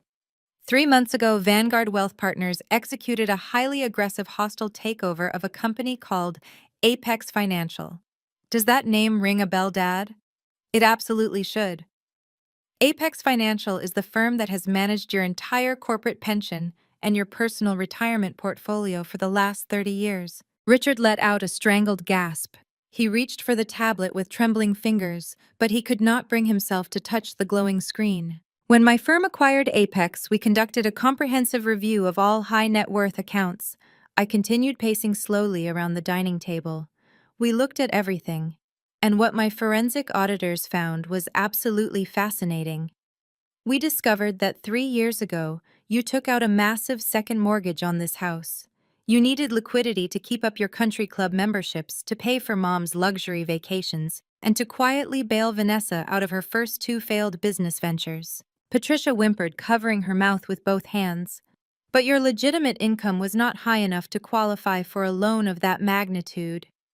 "Was it?" I said, locking eyes with my father. "So you got creative. You committed federal mortgage fraud. You drastically inflated your assets on the loan applications. You claimed ownership of commercial properties that Vanessa had already secretly leveraged to the hilt. You lied on federal documents to get your hands on that cash." Richard was hyperventilating now. His hands clutched his chest as if he were trying to keep his heart from exploding out of his ribcage. "You cannot prove that," he stammered. "It was a minor clerical error. My accountant handled those forms. You cannot pin that on me." "Do not insult my intelligence!" I snapped, my voice cutting through his pathetic excuses like a serrated blade. "We have your direct emails instructing your accountant to alter the numbers. We have the metadata. We have absolute, undeniable proof of federal fraud. And that brings us back to that cross-default clause." I stopped pacing and stood directly behind Patricia, watching her shrink away from me in her chair. A standard cross default clause stipulates that if you default on one financial obligation or commit fraud to obtain it, your lender has the legal right to seize your other assets to cover the debt. I explained, maintaining a calm, clinical tone that I knew was tearing their reality apart. Since Vanguard Wealth Partners now owns both your fraudulent mortgage debt and the firm managing your pension, we exercised our legal rights this morning. Richard finally looked down at the tablet. The screen displayed his primary retirement account balances. The numbers that had once represented millions of dollars of security, the safety net he had spent his entire life building, now sat at zero. It is gone. Richard wheezed, tears finally spilling over his eyelids and tracking down his pale cheeks. My entire life savings, my pension, my investments. You took everything. I took nothing, I corrected sharply. You forfeited it the moment you committed federal fraud to maintain your pathetic illusion of wealth. I simply executed the terms of the contract you signed. The money was seized to cover your defaulted loans and the massive penalties you accrued. You are completely, utterly penniless. You do not own this house. You do not have a retirement fund. You do not even have enough cash to pay for the electricity keeping these chandeliers on. Patricia let out a guttural, agonizing scream. It was not a cry of sorrow or remorse. It was the sound of a shallow, narcissistic woman realizing her entire identity had just been obliterated. She looked at the shattered crystal on the Persian rug. She looked at her expensive silk dress now stained with dark red wine. "We are destitute," Patricia wailed, grabbing Richard by the arm and shaking him violently. "Do something, Richard. Tell her to give it back. Tell her she cannot do this to us. I cannot be poor. I cannot live like those people. My friends will laugh at me. I will be ruined in this town." Richard ignored her. He was staring at the zero on the screen, completely broken. The patriarch who had sacrificed his own daughter to protect a family legacy had just watched that legacy burn to ash. Vanessa, who had been sitting frozen in her chair, suddenly shot up. Her face was streaked with running makeup, but her eyes burned with a manic, delusional defiance. She was backed into a corner, but her profound narcissism would not allow her to accept defeat. She still thought she had an escape route. "You think you have won?" Vanessa screamed, pointing a trembling, manicured finger at me. "You think you can destroy me just because you bought some debt? You are nothing but a jealous, sad little girl playing business dress-up. I do not care about this house. I do not care about their pathetic pension." She grabbed her designer purse from the floor and slung it over her shoulder. Her chest heaved as she tried to project an aura of absolute invincibility. "Jamal is just in shock," Vanessa declared, her voice pitching into a hysterical frenzy. "He will come back to me. He loves me. We have our own money. I have offshore accounts in the Cayman Islands that your little auditing team could never touch. Millions of dollars safely tucked away in anonymous shell companies. Jamal and I are going to the airport tonight. We are leaving for Dubai. We are going to start over in absolute luxury, and we are never looking back. You can have these two broke losers in this stupid house. I am untouchable." She practically spat the words at me, a desperate attempt to reclaim the superiority she had lorded over me my entire life. She actually believed she could simply buy a first-class ticket and fly away, leaving the wreckage of our family behind. I did not shout. I did not get angry. I just looked at her with a profound, quiet pity that made her manic smile falter. I tilted my head and let a soft, genuine laugh escape my lips. "Check your phone, Vanessa." Vanessa snatched her phone off the polished mahogany table with trembling hands. The facial recognition unlocked the screen, and her manicured fingers flew across the glass, frantically tapping the icon for her offshore banking app. She waited for the Cayman Island accounts to load, her breath hitching in her throat. The screen refreshed. A bright red error message flashed across the top. "Balance zero. Account frozen." "No, no, no," Vanessa muttered, her voice frantic. She swiped out of the app and opened her domestic bank accounts. Her checking account. Her business accounts. Her joint accounts with Jamal. Every single screen displayed the same horrifying message in bold red lettering. "Balance zero. Account frozen by federal order." Vanessa dropped the phone. It clattered against a dessert plate and slid into the puddle of spilled wine. She looked up at me, her eyes wide with a terror so pure it stripped away every ounce of her manufactured superiority. "What did you do?" she whispered, her voice completely hollow. "I did my job," I answered, my tone calm and clinically detached. "Did you really think Vanguard Wealth Partners would just casually acquire a massive debt portfolio without executing a deep forensic dive into the underlying assets? When my auditing team flagged your fraudulent shell companies and the millions of dollars you illegally siphoned out of Jamal's dealership escrow, I did not just sit on that information, Vanessa. I took a slow, deliberate step toward her. As a licensed private equity chief executive officer, I have a strict fiduciary and legal obligation to report discovered financial crimes to the proper authorities. I explained, watching the blood drain completely from her face. I handed our entire audited file over to the Securities and Exchange Commission and the Federal Bureau of Investigation 3 days ago. I gave them a perfectly packaged open and shut case of federal wire fraud, money laundering, and embezzlement. Patricia let out a strangled gasp, covering her mouth with her hands. Richard remained slumped in his chair, staring at the wall like a dead man. His breathing was shallow and uneven, his mind completely broken by the sheer magnitude of the catastrophe. They move incredibly fast when the evidence is handed to them on a silver platter. I continued, my voice echoing in the dead silence of the room. The FBI secured federal warrants yesterday morning. They froze every single asset attached to your name, Jamal's name, and your fake real estate firm. Those offshore accounts in Dubai and the Cayman Islands that you thought made you untouchable. They are gone, Vanessa. The federal government seized them hours ago. You do not even have enough liquidity to buy a cup of coffee. "You cannot do this to me!" Vanessa shrieked. She grabbed the edges of the table, her knuckles turning white as she tried to heave herself up. Her legs refused to support her, and she slumped heavily against the mahogany wood. "I am your sister. You are ruining my life. We share the same blood." "You ruined your own life!" I fired back, my voice rising with absolute authority. "Your entire existence has been funded by other people's money. You have never built anything real in your life. You are a parasite feeding off anyone foolish enough to trust you. You took Mom and Dad's dirty blood money, the payout from my crushed bones, to buy your first luxury starter home in the Hamptons. When you wanted to play real estate mogul, you stole millions from innocent investors who trusted you with their life savings. You used their hard-earned cash to buy your designer bags, your sports cars, and your first-class tickets to Paris. You lived like a queen while the people you robbed faced financial ruin." Vanessa shook her head side to side, tears streaming down her face, ruining her perfect makeup and leaving dark streaks across her cheeks. She was hyperventilating desperately, trying to find a way out of a trap that had already snapped shut.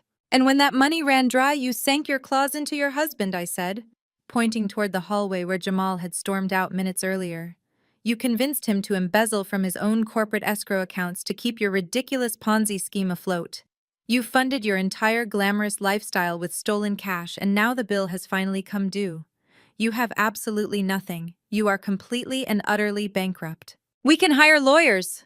Patricia cried out, her voice shaking with desperate delusion. "Richard knows the best defense attorneys in the state. We will fight this. We will get the money back.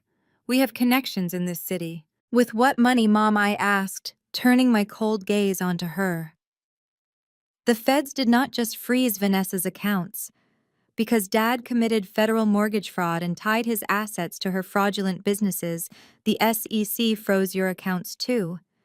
You cannot afford a public defender, let alone a luxury legal team. Your country club friends will pretend they never knew you. You are all going to face federal indictments, and you are going to do it completely broke. Before Patricia could process the absolute finality of my words, the heavy oak front door violently crashed open. The sound echoed like a gunshot through the grand foyer. Heavy, frantic footsteps pounded against the hardwood floor.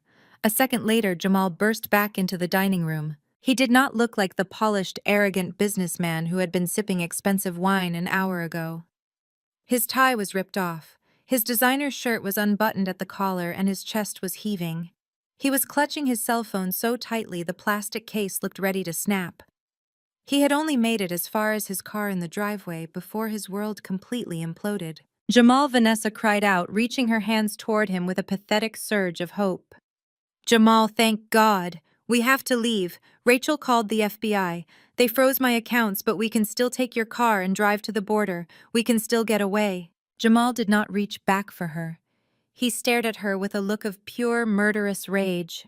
His eyes were wide and bloodshot, and the veins in his thick neck were bulging against his skin.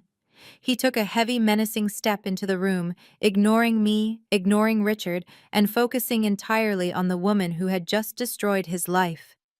My accounts are locked, Jamal growled, his voice vibrating with a dangerous feral energy. I know, baby, I know, Vanessa sobbed, stepping toward him. But we will figure it out.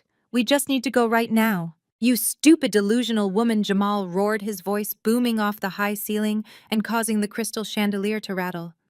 He raised his phone and shoved the screen inches from Vanessa's face. The dealership just called me. Federal agents just walked through the front doors of my showroom with a seizure warrant. They are auditing the escrow accounts, Vanessa.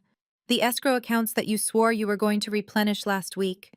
Vanessa shrank back, her hands flying up to cover her mouth. They know the money is missing, Jamal shouted, stepping closer and backing her against the mahogany table. They know I wired $3 million of company funds into your fake real estate accounts. I am not going to Dubai, Vanessa. I am going to federal prison. We are both going to federal prison. Jamal threw his phone onto the floor, shattering the screen into a spiderweb of cracked glass. He lunged forward and grabbed Vanessa by the shoulders. The room went dead silent.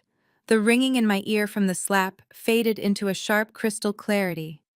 I slowly raised my hand and wiped the smear of metallic-tasting blood from the corner of my mouth. I looked at the bright red stain on my thumb and then shifted my gaze to my mother. She was still panting heavily, still thrashing weakly against Marcus, but her feral energy began to rapidly drain as she saw the absolute dead calm in my eyes. The car crash. I repeated, my voice dropping to a low, dangerous whisper that seemed to suck the oxygen out of the room. You mean the crash where your precious golden child drove her brand new luxury sedan into a concrete barrier while she was 3 times over the legal limit? The crash where I was trapped in the passenger seat with a shattered collarbone and 4 broken ribs? The crash where Dad paid off the local police chief to switch our seats and pin the entire wreck on me so Vanessa would not lose her full-ride university scholarship? Richard let out a sharp, strangled gasp. His face turned the color of wet ash. He slumped forward, gripping the edge of the mahogany table as if the floor had just dropped out from beneath him. You ruined my life to protect hers, I said, stepping closer to my mother, who was suddenly trembling with a new kind of raw emotion. You left me handcuffed to a hospital bed while I was coughing up blood. You saddled me with a criminal record and a mountain of medical debt. You threw me to the wolves so Vanessa could keep playing the perfect daughter, and now you have the absolute audacity to look me in the eye and call me a monster. Patricia stopped fighting. Marcus released his iron grip and she stumbled backward, falling heavily into the dining chair beside my father. The manic defensive rage that had fueled her physical attack completely evaporated. It was instantly replaced by the cold, horrifying realization that I was not bluffing. The thick manila folders, the yellow highlighted bank transfers, the audited ledgers proving Vanessa was a fraud, it was all entirely real. Her flawless upper-class world was completely destroyed. Patricia looked at the puddle of spilled wine soaking into the Persian rug. She looked at her bankrupt golden daughter, who was still sobbing into her hands. Finally, she looked at my bleeding lip.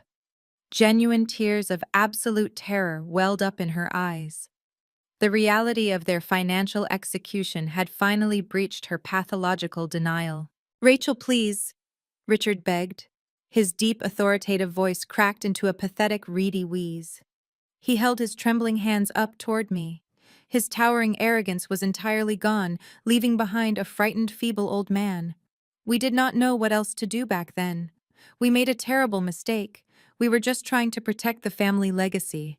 We can fix this right now. We can make everything right. Patricia frantically nodded along, fresh tears streaming down her contoured face, ruining her expensive makeup and leaving dark streaks on her cheeks. Yes, darling, yes, she cried out, her voice taking on a sickly sweet, pleading tone that made my stomach violently turn. "We are so sorry. We will do whatever you want. We will sell the Mercedes. We will sell the summer boat. We will sell the vacation timeshares in Florida. We will pay you back every single cent." She grabbed a linen napkin and dabbed at her running mascara. "We can be a family again, Rachel. I will call Aunt Martha and Uncle Frank right now. I will tell them we misjudged you all these years. You can have your old bedroom back. We will redecorate it exactly how you want it. Just do not take our home. Please, I am your mother."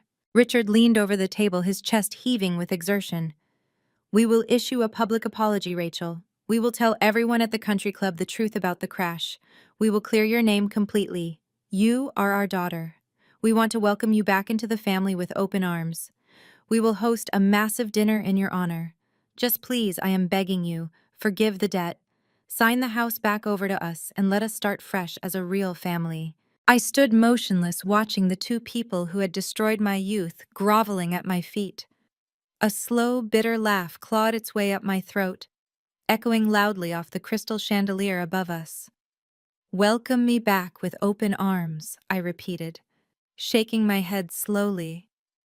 "You want to welcome me back now that I hold the deed to your entire miserable existence. You want to be a real family now that you are staring down the barrel of federal bankruptcy and total public humiliation." I grabbed the edge of the table, leaning over the carved turkey and the scattered silver. "Where were those open arms for the last 15 years?" I demanded, my voice rising with years of suppressed, boiling rage. "Where was this desperate need for family when I was 19 years old and facing eviction?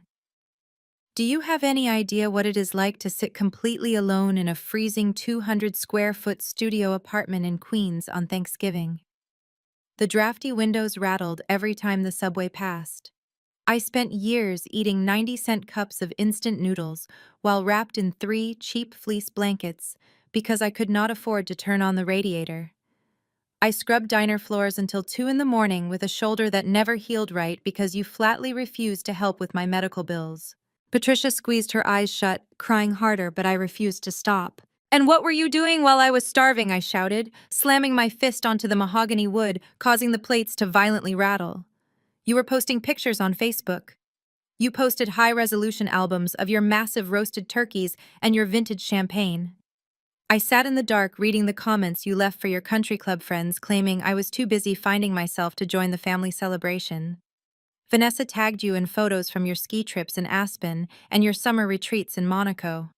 I watched you all clink crystal flutes and toast to family loyalty while I was deciding whether to buy bus fare or a loaf of bread. I watched Vanessa mock my cheap clothes online, calling me a bitter dropout. You isolated me. You starved me. You laughed at my absolute misery while living in total luxury funded by my stolen future. We did not know how bad it was." Richard stammered weakly, wiping cold sweat from his forehead. "We thought you needed tough love. We thought you were building character. Rachel, I am an old man. I have a heart condition. The stress of this will kill me. Take the house. Take the cars. Just please let me keep my retirement. Let your mother and I live out our final years in peace." I stared at my father. He really thought this was the end of it. He truly thought losing his precious Beacon Hill mansion was the ultimate punishment. He still had absolutely no idea just how deep I had buried the knife. I walked slowly around the edge of the table until I was standing right beside his chair. The smell of his expensive cologne mixed with the sour, undeniable stench of his terror. I leaned down, bringing my face mere inches from his ear. I kept my voice perfectly level and deadly calm. "You think this is just about the house. Dad, did you ever read the cross-default clause in your pension fund contract?" Marcus moved faster than I thought a man his size possibly could. Before Jamal could even shake her, Marcus locked his massive hands onto Jamal's wrists and violently ripped him away from Vanessa. With a single effortless heave, Marcus threw the former college linebacker backward. Jamal stumbled, completely losing his footing, and crashed hard into the edge of the dining table. The impact tipped the heavy silver platter holding Patricia's prized Christmas turkey. The massive bird slid across the polished mahogany, knocking over crystal goblets and sending a tidal wave of dark gravy splashing onto the imported Persian rug. Vanessa shrieked, scrambling backward in her chair to avoid the mess. She pressed her back against the wall, her chest heaving as she stared at the man she had called her soulmate just an hour ago. Jamal did not even look at the destruction he had just caused. He caught his balance, gripping the edge of the gravy-stained table, and locked his wild, desperate eyes on me. The aggressive alpha male posturing was completely eradicated.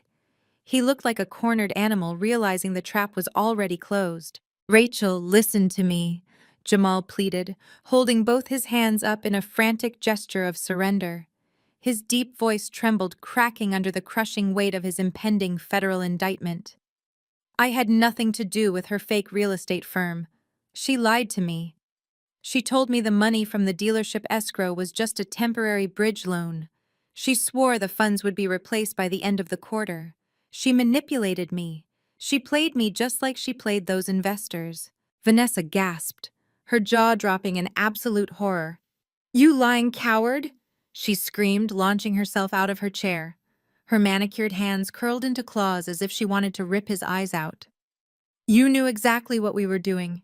You signed the wire transfers, Jamal. You authorized the withdrawals using your own executive passwords." "Shut your mouth," Jamal roared back, his face turning a dangerous shade of crimson. "You told me the commercial waterfront deal was a sure thing. You fed me fake prospectus reports. You did not care where the cash came from as long as it kept flowing." Vanessa shrieked, stepping over the spilled gravy and jabbing her finger into his chest. "Do not stand there and play the innocent victim. You drained an extra $200,000 from the corporate accounts just to cover your sports gambling debts. You bought that ridiculous gold watch on your wrist using stolen investor capital. And do not think I do not know about the apartment you leased downtown for that cocktail waitress you have been hiding for 6 months." The revelation hung in the air, heavy and toxic. Patricia let out a whimpering gasp, pressing her napkin against her mouth. Richard just stared blankly at the ruined turkey, his mind entirely incapable of processing the absolute disintegration of his flawless family. "You insane, greedy parasite!" Jamal shouted, his voice echoing off the vaulted ceiling. "You blew $3 million on designer bags, luxury cars, and trips to Monaco just to impress your pathetic country club friends. You stole more from my dealership than I ever touched. You bankrupted us. You ruined my life.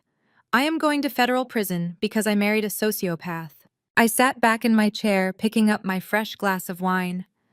I brought the crystal rim to my lips and took a slow, deliberate sip, watching the golden couple absolutely tear each other to shreds over the ruins of their Christmas dinner. For 10 years, my mother had paraded Vanessa and Jamal around as the ultimate American success story. They were the brilliant power couple, the flawless standard I was constantly measured against and punished for failing to meet. My parents had framed their marriage as a partnership built on love, ambition, and mutual respect. They used Vanessa's domestic bliss as a weapon to mock my independence and my lonely studio apartment in Queens. But watching them now, I saw the absolute rotting truth. Their perfect marriage was nothing but a transactional arrangement funded by other people's money. The unconditional love they constantly bragged about was entirely conditional on the cash flowing and the facade holding up. The second the money evaporated, the second they faced real consequences, they turned into starved rats trapped in a sinking barrel, biting and clawing at each other to survive. There was no loyalty. There was no love. There was only a desperate, vicious greed. Jamal, realizing that arguing with Vanessa was not going to save him from a federal cage, abruptly turned his back on his wife.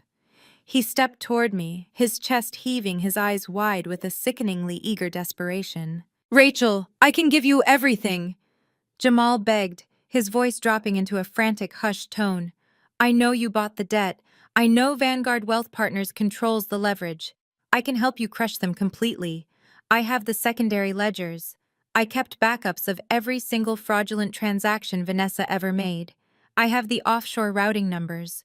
I even have the files proving Richard took kickbacks from the city zoning board to push his commercial projects through. I have it all saved on a secure cloud drive."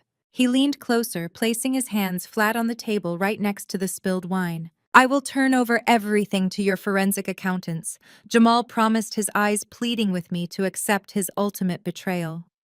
I will testify against Vanessa in open court. I will testify against Richard.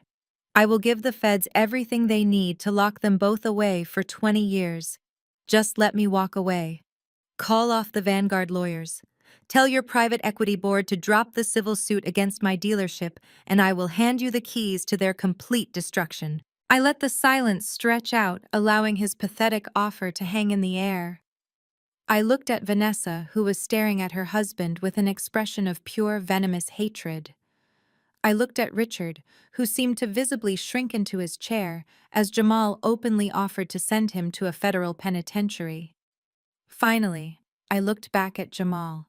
I set my wineglass down on the mahogany table with a soft clink.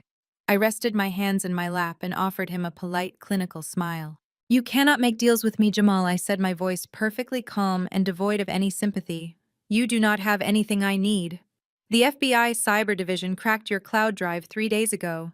They have been manually auditing your dealership's internal servers since 8 o'clock this morning. Did you ever read the cross-default clause in your pension fund contract? Richard stared at me, his mouth opening and closing like a suffocating fish. The color instantly drained from his face, leaving his skin a sickly, translucent gray. He gripped the edge of the table, his knuckles turning bone white as he tried to process the words I had just spoken. My pension is held in an ironclad corporate trust. He stammered, his voice a pathetic, reedy whisper. It is completely insulated. It is protected by federal banking regulations. You cannot touch my retirement, Rachel. No one can touch my retirement. I let out a slow, bitter laugh that echoed harshly off the crystal chandelier above us. You really are incredibly arrogant, I said, stepping closer and looking down at him with absolute clinical detachment.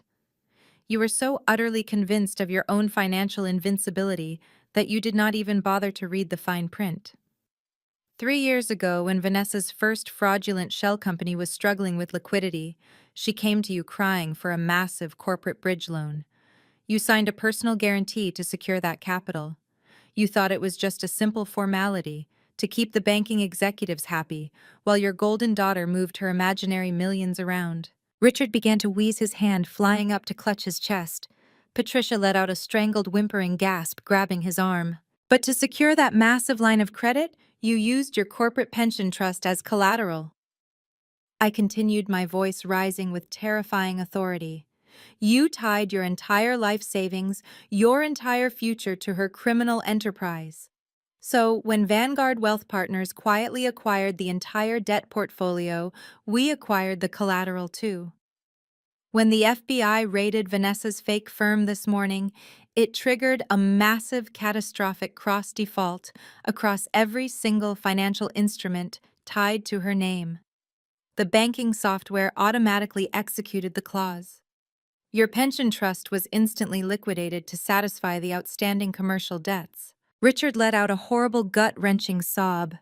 He slumped completely forward, his forehead resting on the gravy-stained mahogany table. You have exactly $0 left to your name, Dad, I stated, delivering the final lethal blow. You are officially a penniless senior citizen facing a massive federal racketeering indictment. Patricia started screaming. It was a high-pitched, terrible sound of absolute, total despair. She grabbed Richard by the collar, shaking him violently, demanding to know if it was true, demanding to know how he could have been so stupid. Richard could not even look at her.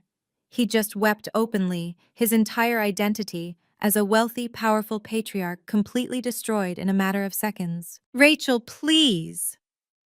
Richard begged, slowly sliding out of his chair.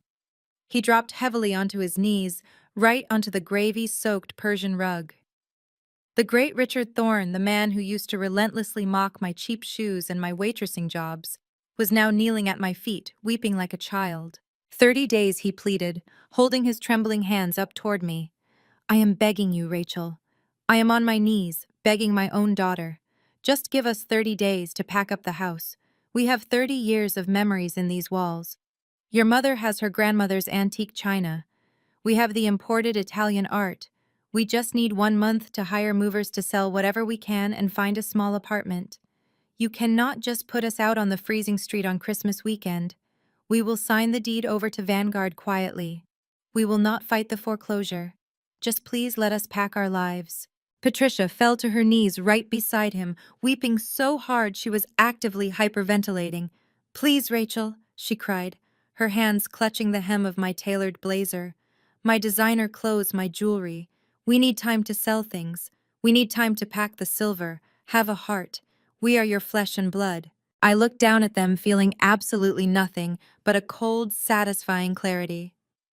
I reached into the inner pocket of my blazer and pulled out a single stiff sheet of heavy stock paper bearing the official embossed seal of the City Zoning Commission. I tossed it onto the table. It landed right in the center of the ruined holiday feast, resting against the overturned turkey platter. Richard slowly reached up with a shaking hand and pulled the paper toward him. His tear-filled eyes scanned the bold black letters at the top of the page. He looked up at me, his face completely blank with total uncomprehending shock. "What is this?" he whispered, his voice breaking. "That is an expedited demolition permit," I said, my voice cutting through the room like a surgical scalpel. "Did you really think I bought the debt on this massive, pretentious mausoleum just to foreclose on it and sell it to another miserable, arrogant family? I did not buy this property to flip it for a profit, Dad. I bought the debt to erase this place from the face of the earth." I took a slow step back, looking around the grand dining room at the silk drapes, the custom crown molding, and the imported hardwood floors. "I hate this house," I said, my voice vibrating with years of suppressed righteous anger. "I hate every single inch of this property." I remember sitting on the top step of that grand sweeping staircase, watching Vanessa pose for her prom pictures in a $3,000 designer gown, while I was told I could not attend my own high school dance because I had to stay home and scrub the grout in the guest bathrooms. I remember sitting at this exact mahogany table, eating cold leftovers, while you and Mom toasted to Vanessa's fake college achievements, and told me I was nothing but a genetic disappointment who would end up cleaning toilets for a living. This house is a monument to your cruelty. It is a physical shrine to your suffocating narcissism. Vanessa let out a choked gasp, sliding down the wall, until she was sitting on the floor, hugging her knees to her chest. Jamal just stared at me, his eyes wide with terrified awe. "So I foreclosed on the debt yesterday morning." I continued, watching the absolute despair wash over my parents' faces. "And the exact second the deed transferred into my holding company, I sold the entire 2-acre plot directly to the city commercial zoning department. They have been looking for prime real estate to expand the downtown infrastructure for years. They paid a massive premium for the location, and they have absolutely zero interest in preserving your imported Italian marble or your custom wrought iron gates." Patricia wailed loudly, burying her face in her hands, rocking back and forth on the ruined rug. Richard dropped the demolition permit, his hands shaking so violently he could not even hold the paper. "You do not have 30 days?" I said, my tone dropping to a deadly whisper. "You do not even have 30 hours.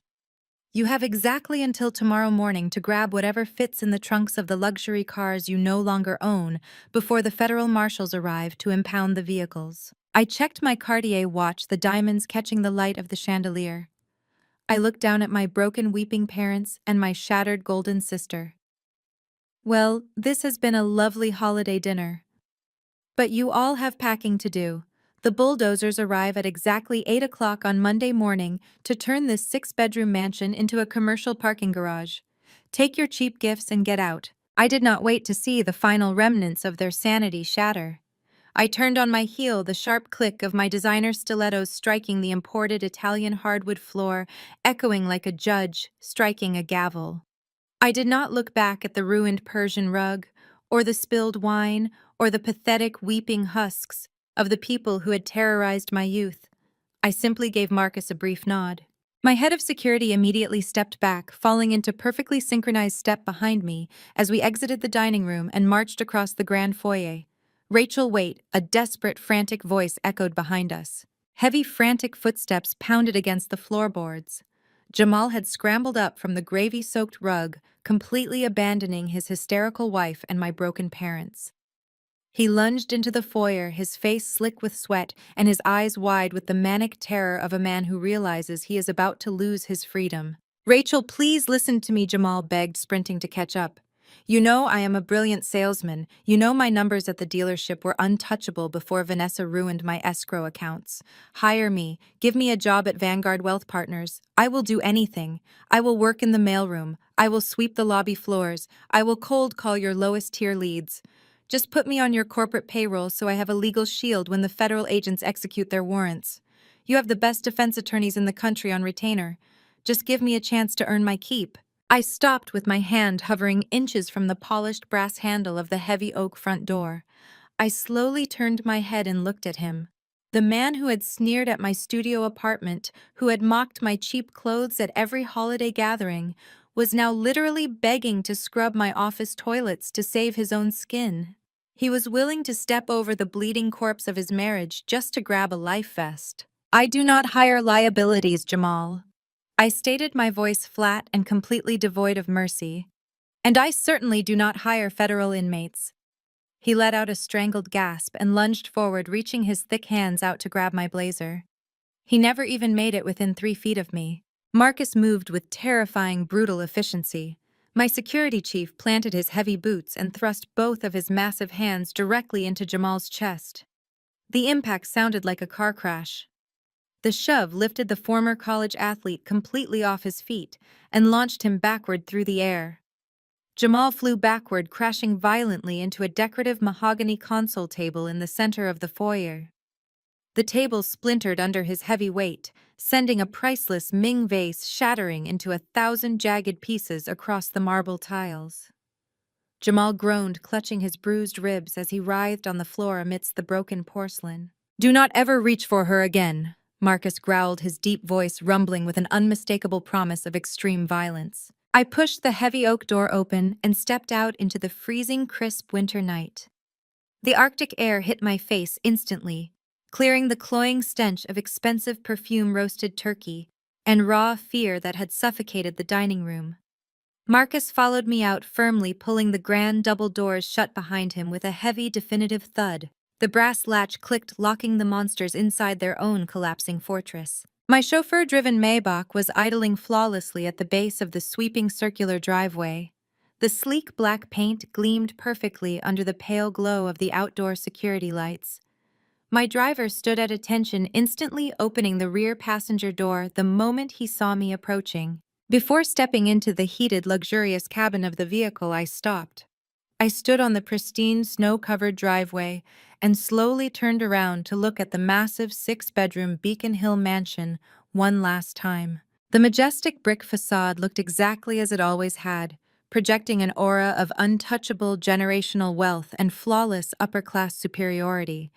But the illusion was completely dead.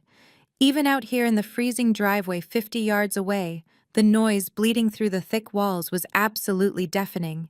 It started with Patricia. Her shrill wailing pierced the night air, sounding like a wounded animal caught in a steel trap. Then Richard joined in, roaring with a furious, broken rage that lacked all of its former aristocratic authority. I could hear the distinct sound of heavy furniture being overturned and glass shattering against the hardwood floors. Vanessa was screaming at the top of her lungs, her voice cracking as she hurled vicious, venomous insults at Jamal. Jamal was shouting right back, his deep voice vibrating with pure hatred, blaming her for his impending federal prison sentence. They were tearing each other to shreds. The unconditional love they had constantly bragged about, the flawless family unity they had used as a bludgeon to beat me down for 15 years, had completely evaporated the exact second the money vanished. Their loyalty was nothing but a fragile transactional illusion. Without their stolen wealth to insulate them, they were instantly reduced to vicious cornered rats turning on each other in the dark. I smiled, feeling a deep, profound warmth spreading through my chest that had absolutely nothing to do with the heated leather seats waiting for me. I had not just taken their money, I had stripped away their masks and forced them to look at the ugly, rotting core of their own existence. I ducked my head and slid into the quiet sanctuary of the Maybach. Marcus climbed into the front passenger seat, and the driver gently closed my door, instantly cutting off the muffled sounds of the screaming match echoing from the mansion. "Take us back to the city," I instructed, my voice calm and perfectly steady.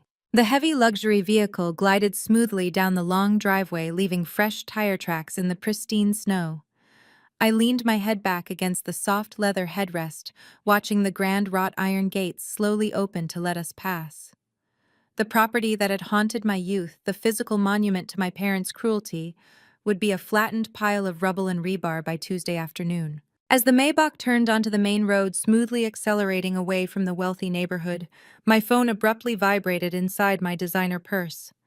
The sudden harsh buzzing shattered the peaceful silence of the cabin. I pulled the device out and looked at the glowing screen. I had 5 missed calls back to back and a new voicemail waiting.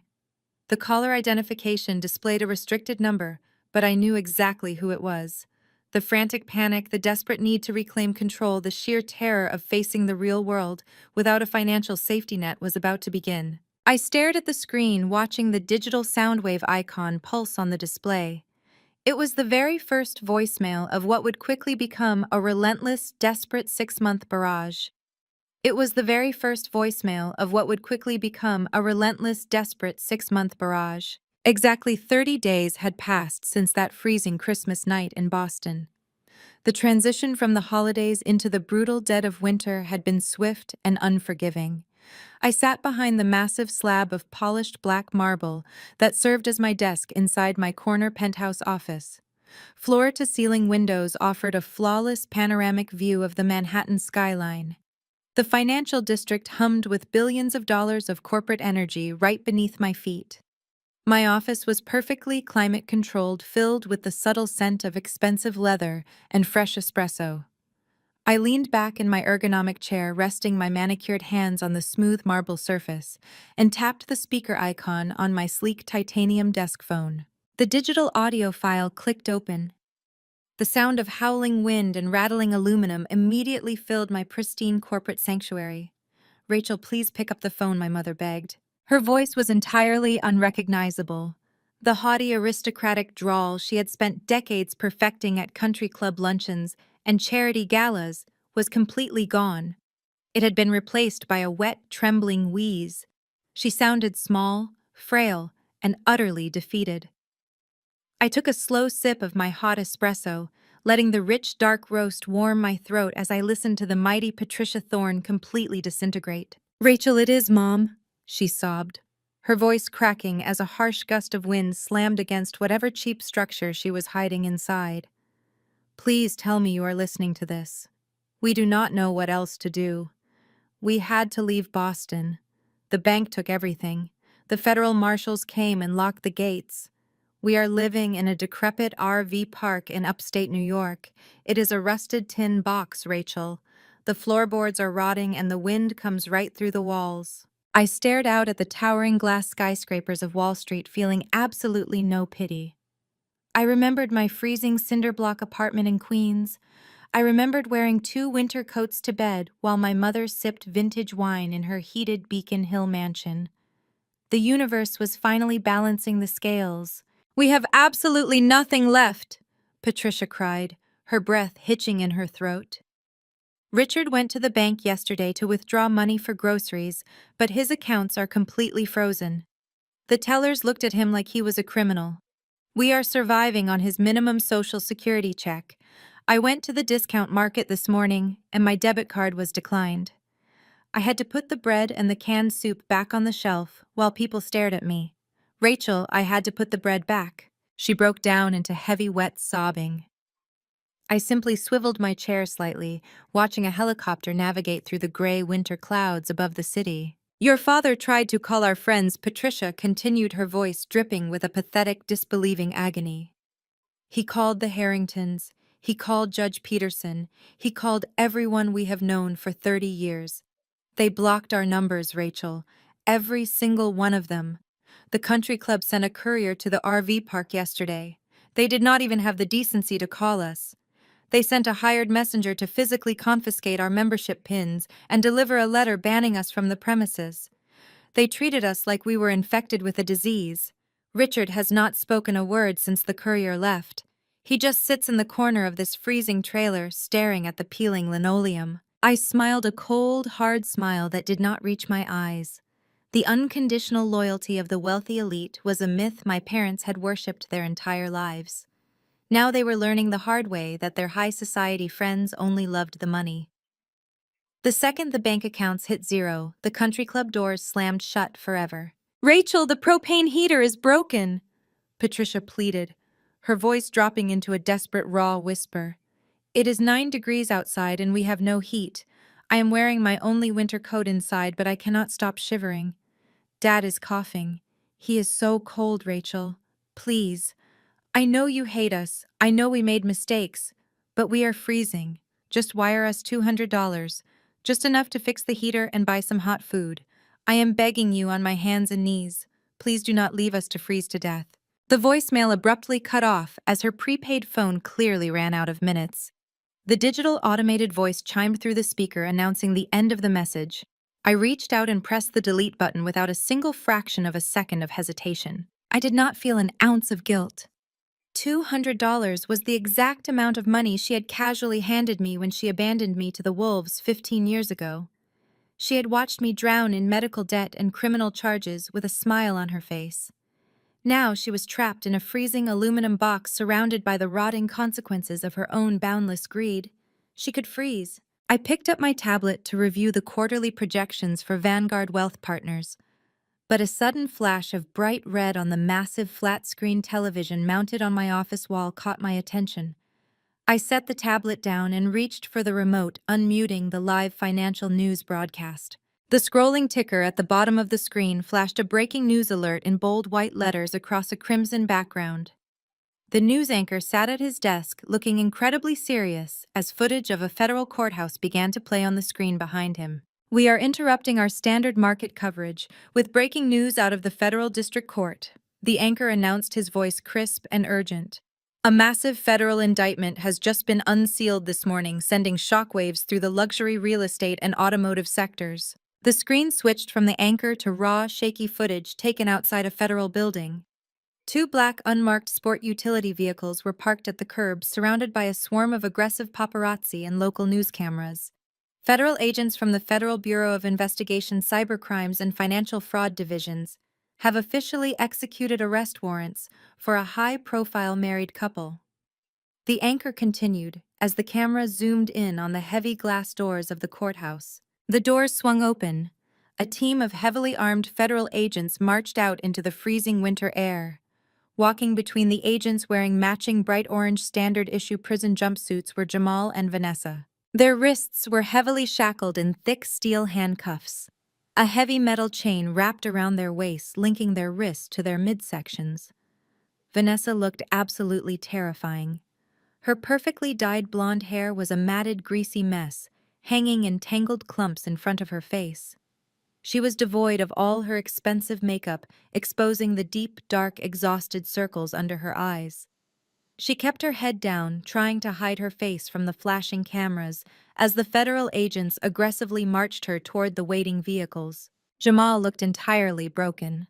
His massive muscular frame seemed to have physically deflated inside the bright orange jumpsuit.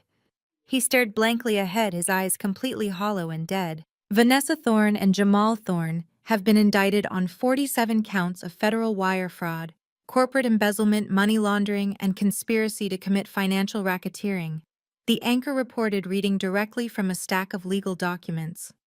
Prosecutors allege the couple orchestrated a massive multi-million-dollar Ponzi scheme utilizing a fraudulent real estate firm and illegally siphoning capital from automotive corporate escrow accounts. Federal prosecutors have stated they will be seeking the absolute maximum sentencing guidelines, which could put both defendants behind bars for up to 30 years. The news anchor's grim face vanished as I pressed the power button on the remote, plunging my penthouse office into total silence. 30 years. I let the heavy weight of that number settle over me, savoring the absolute destruction of my sister's flawlessly curated life. But I did not dwell on the moment.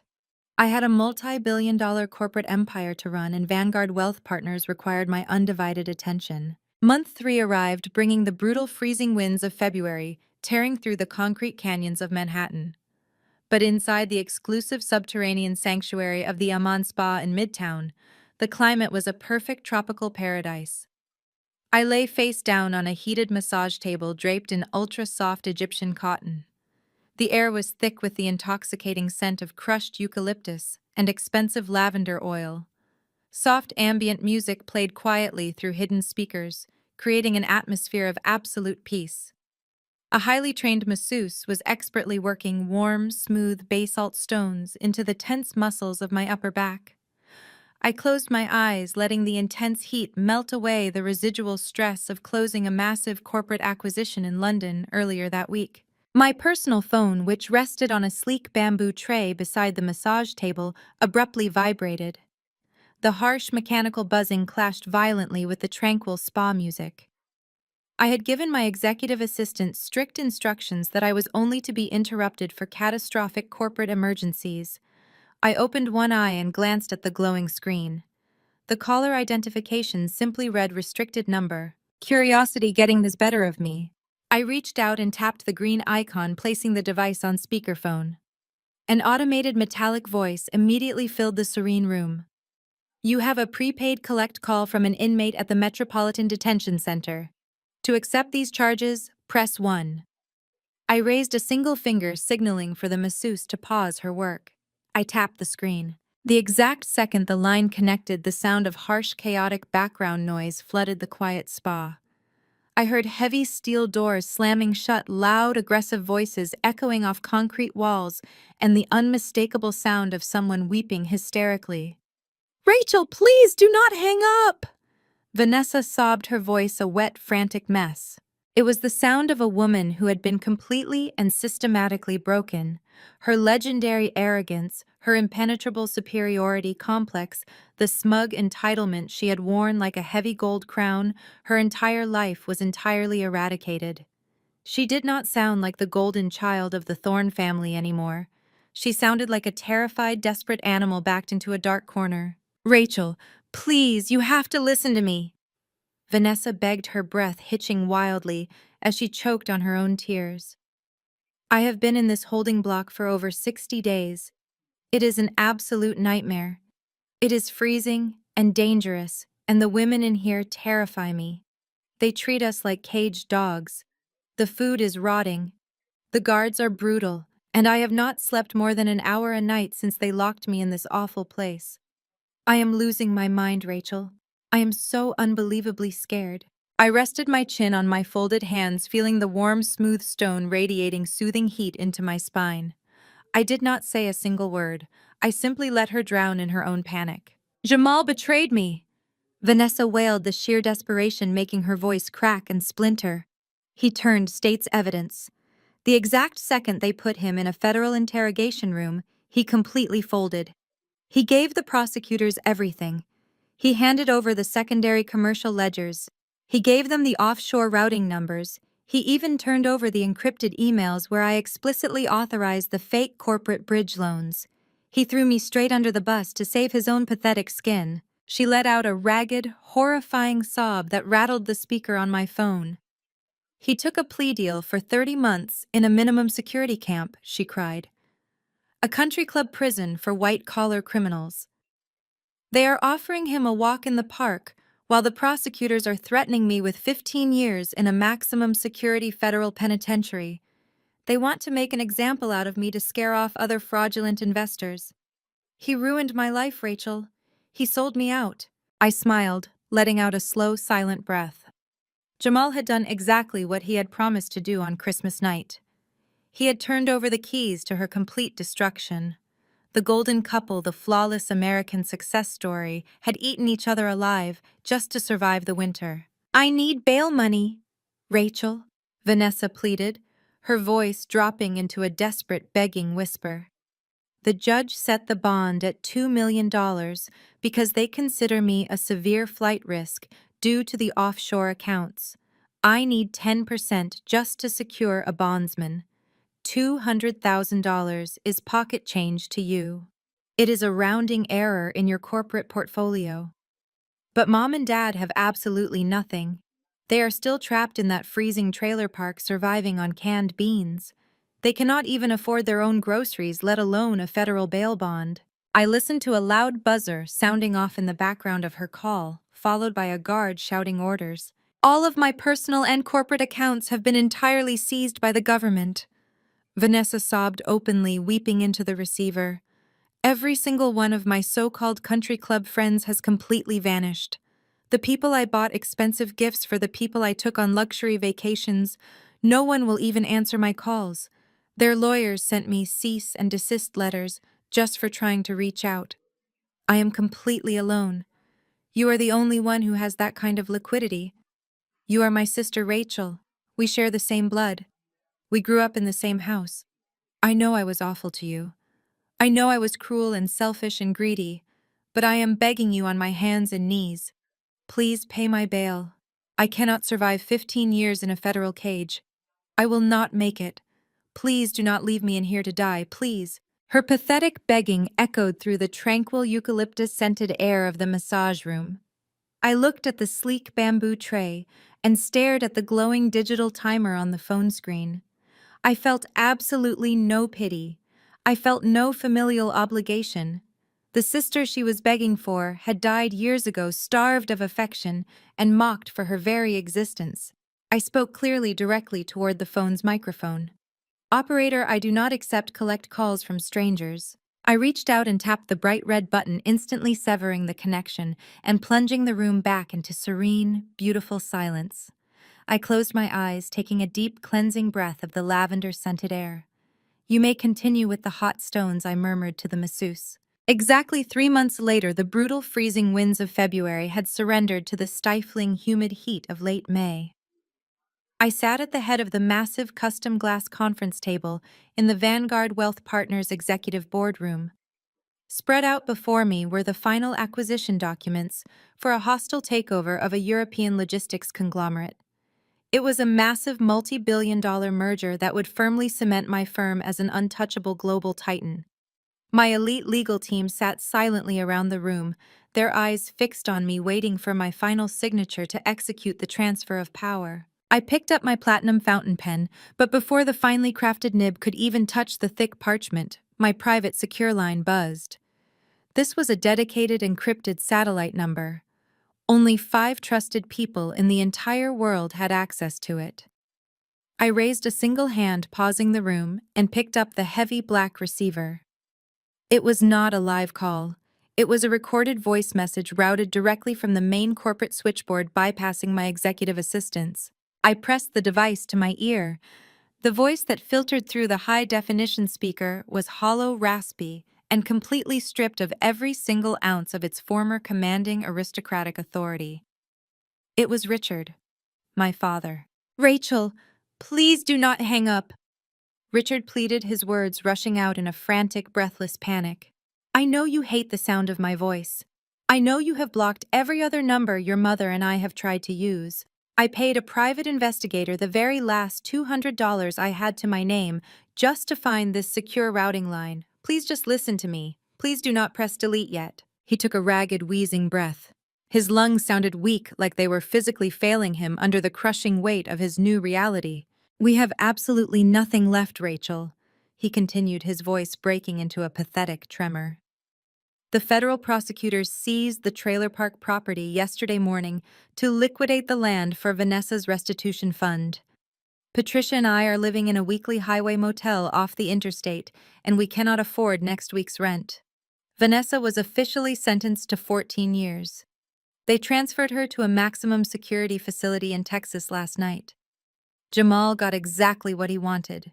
He walked away with a slap on the wrist in a minimum security camp, while your sister lost her entire life. We are destroyed. I am completely destroyed.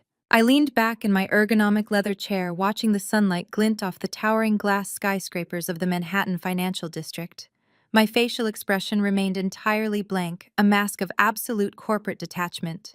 And then came the words. The exact sequence of words I had spent my entire childhood desperately starving to hear. I was wrong, Rachel. Richard confessed, his voice dropping into a raw, agonizing whisper. Your mother and I were entirely, completely wrong about you. We spent decades pouring all our love, all our resources, all our blind faith into Vanessa because she looked the part, because she fit the country club aesthetic. We thought she was the golden child, but she was a parasite. She was a greedy, sociopathic parasite who drained us dry and fed us to the wolves without a second thought. You were the smart one. You were always the smart one. You had the drive, the brilliance, the sheer, untouchable resilience that I always claimed to value. I see it now. You are the only true success story this family ever produced. You are the better daughter. You are a titan. I should have backed you. I should have loved you the way you deserved. He started crying. It was not the angry, resentful weeping of a cornered narcissist facing a temporary setback. It was the pathetic whimpering of a broken old man staring directly into the abyss of his own mortality. "I am begging you, Rachel," he sobbed openly, holding nothing back. "I am an old sick man and your mother is falling apart. We have no food. We have no future. Please, just give me 5 minutes. Let me buy you a cup of coffee. Let us sit down and look at each other. Just 5 minutes to see if we can be a family again. To see if you can find it in your absolute boundless heart to forgive an arrogant fool who backed the wrong horse. I love you, Rachel. I have always loved you. Please call me back." The message ended with a soft digital click. I slowly lowered the phone, placing it face down on the glass table. I looked out the massive windows at the sprawling, endless expanse of the city below me. For 35 years, I had obsessively imagined what this exact moment would feel like. I had dreamed of the day my father would finally bow his head, admit his catastrophic failures, and acknowledge that I was the superior child. I thought it would bring me a sense of overwhelming, triumphant euphoria. I thought it would finally heal the deep, agonizing wounds of my childhood and validate every single tear I had ever shed in the dark. But sitting there in my custom-tailored suit holding the keys to a financial empire, I felt absolutely nothing. There was no triumph. There was no lingering anger. There was only a profound clinical clarity. Richard did not love me. He had never loved me. His sudden miraculous revelation about my brilliance and my worth was not born of genuine paternal affection or sudden moral clarity. It was born of absolute sheer survival instinct. He was a drowning man complimenting the sleek design of the luxury yacht he was desperately trying to hijack. He did not want to be a family. He wanted a benefactor. He wanted access to the Vanguard corporate accounts so he could upgrade from a cheap highway motel back to his comfortable life of catered meals and imported wine. The only thing Richard Thorne truly regretted was betting his pension on the wrong daughter. If Vanessa had succeeded in her massive fraud, he would still be sitting at his mahogany dining table mocking my existence and drinking expensive scotch. His apology was entirely transactional. I picked the phone back up. The digital screen illuminated, showing the heavy archive of blocked messages, unread texts, and desperate voicemails that had accumulated over the past 6 months. It was a visual graveyard of their spectacular downfall, a digital monument to their total destruction. I did not save the audio file to gloat over later. I did not forward the pathetic confession to my lawyers to use as leverage. I simply looked at the bold red text at the bottom of the glowing screen. I pressed my perfectly manicured finger against the glass, hitting the delete all button. The archive instantly vanished permanently, wiping away every single trace of the Thorne family from my existence. The screen went blank, taking their toxic legacy, their greed, and their pathetic apologies into the digital void forever. I set the phone aside and looked up at my waiting legal team, offering them a sharp, brilliant smile. "Hand me the pen, gentlemen," I commanded, my voice echoing with absolute authority. "Let us close this deal." The heavy platinum pen glided across the thick parchment, leaving a trail of dark blue ink that officially altered the global financial landscape. I signed my name with sharp, decisive strokes. The moment the final loop of my signature was complete, the heavy silence in the boardroom shattered. My legal team erupted into enthusiastic applause. The senior partners stood offering firm handshakes and deferential nods. The merger was completely finalized. Vanguard Wealth Partners was no longer just a major player in the financial sector. We were the undisputed apex predators. I accepted their congratulations with a practiced, composed smile.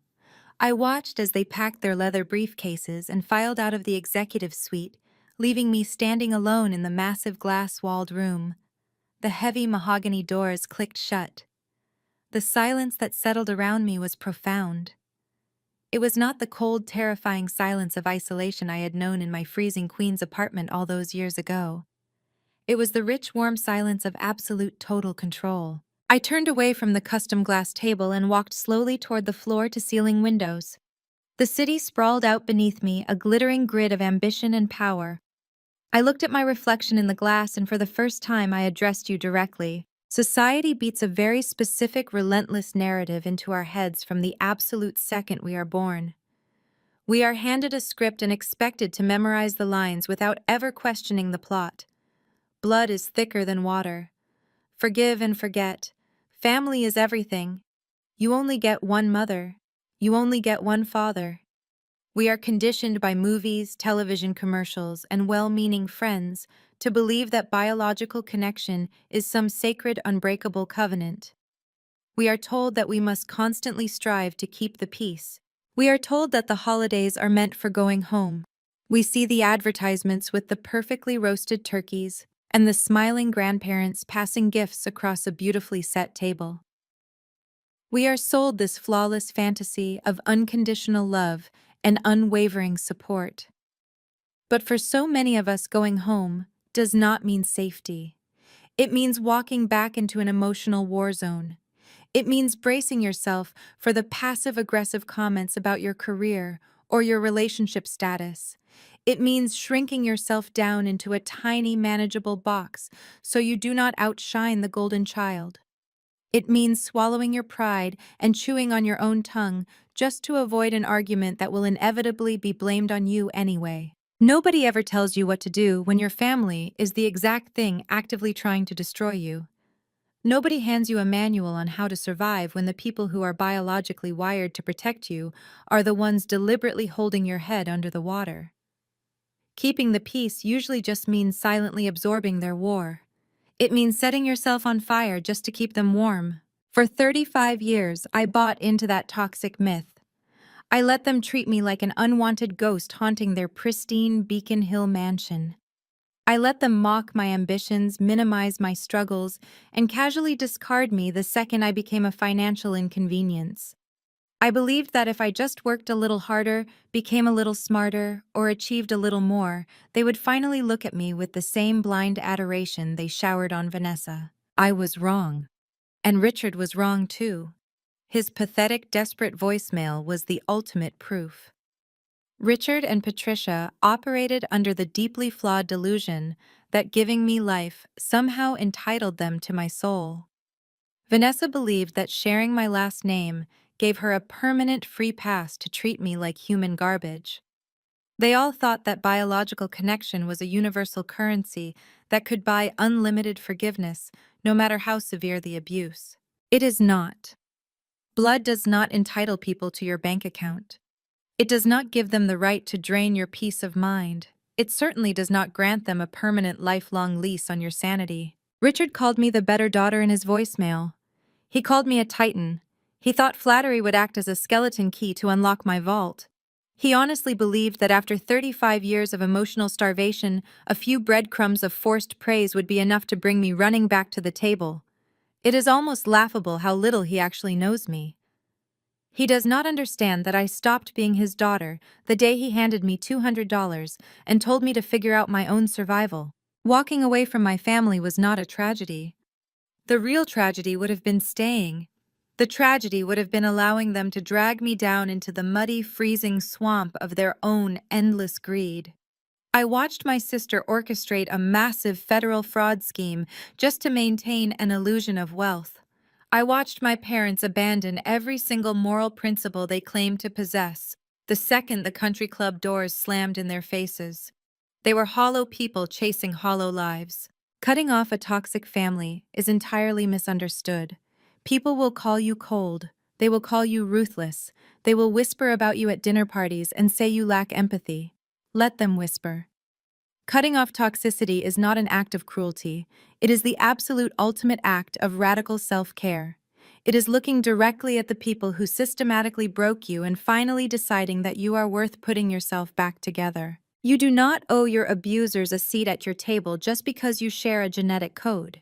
You do not owe your success to the people who actively bet against your survival. I built my empire entirely from the dark, heavy ashes of their rejection. I took every single stone they threw at me, every insult, every mockery, every door they slammed in my face, and I used them to build an impenetrable fortress. I turned my trauma into rocket fuel. I took the deep, gnawing hunger for their validation and transformed it into a relentless, ravenous hunger for success. I am not a victim. I am a titan. I did not just survive the Thorn family. I completely outgrew them. I outmaneuvered them. I watched them build their house out of straw and vanity, and when the winter winds finally came howling through, I sat in my penthouse and simply watched it blow away. I did not lift a finger to destroy them. I just stopped offering myself up as their human shield. They destroyed themselves. There is a profound, beautiful liberation in pressing that delete button. There is incredible power in looking at a glowing screen filled with the desperate, begging apologies of your abusers and realizing that their words have absolutely zero power over you anymore. You do not have to carry their guilt. You do not have to carry their shame. You can just set it down and walk away. They called me a freeloader. Now they're the ones begging for a handout.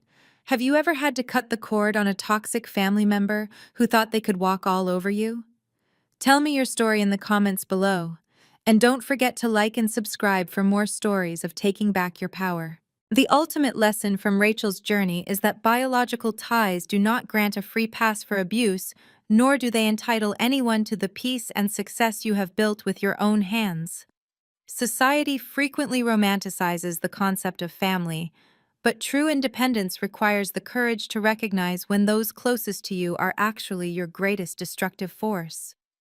Walking away from a toxic environment is not an act of cruelty. It is the most profound form of self-preservation. Choose to surround yourself with genuine support rather than obligation. Please share your own stories of overcoming toxic relationships in the comments below.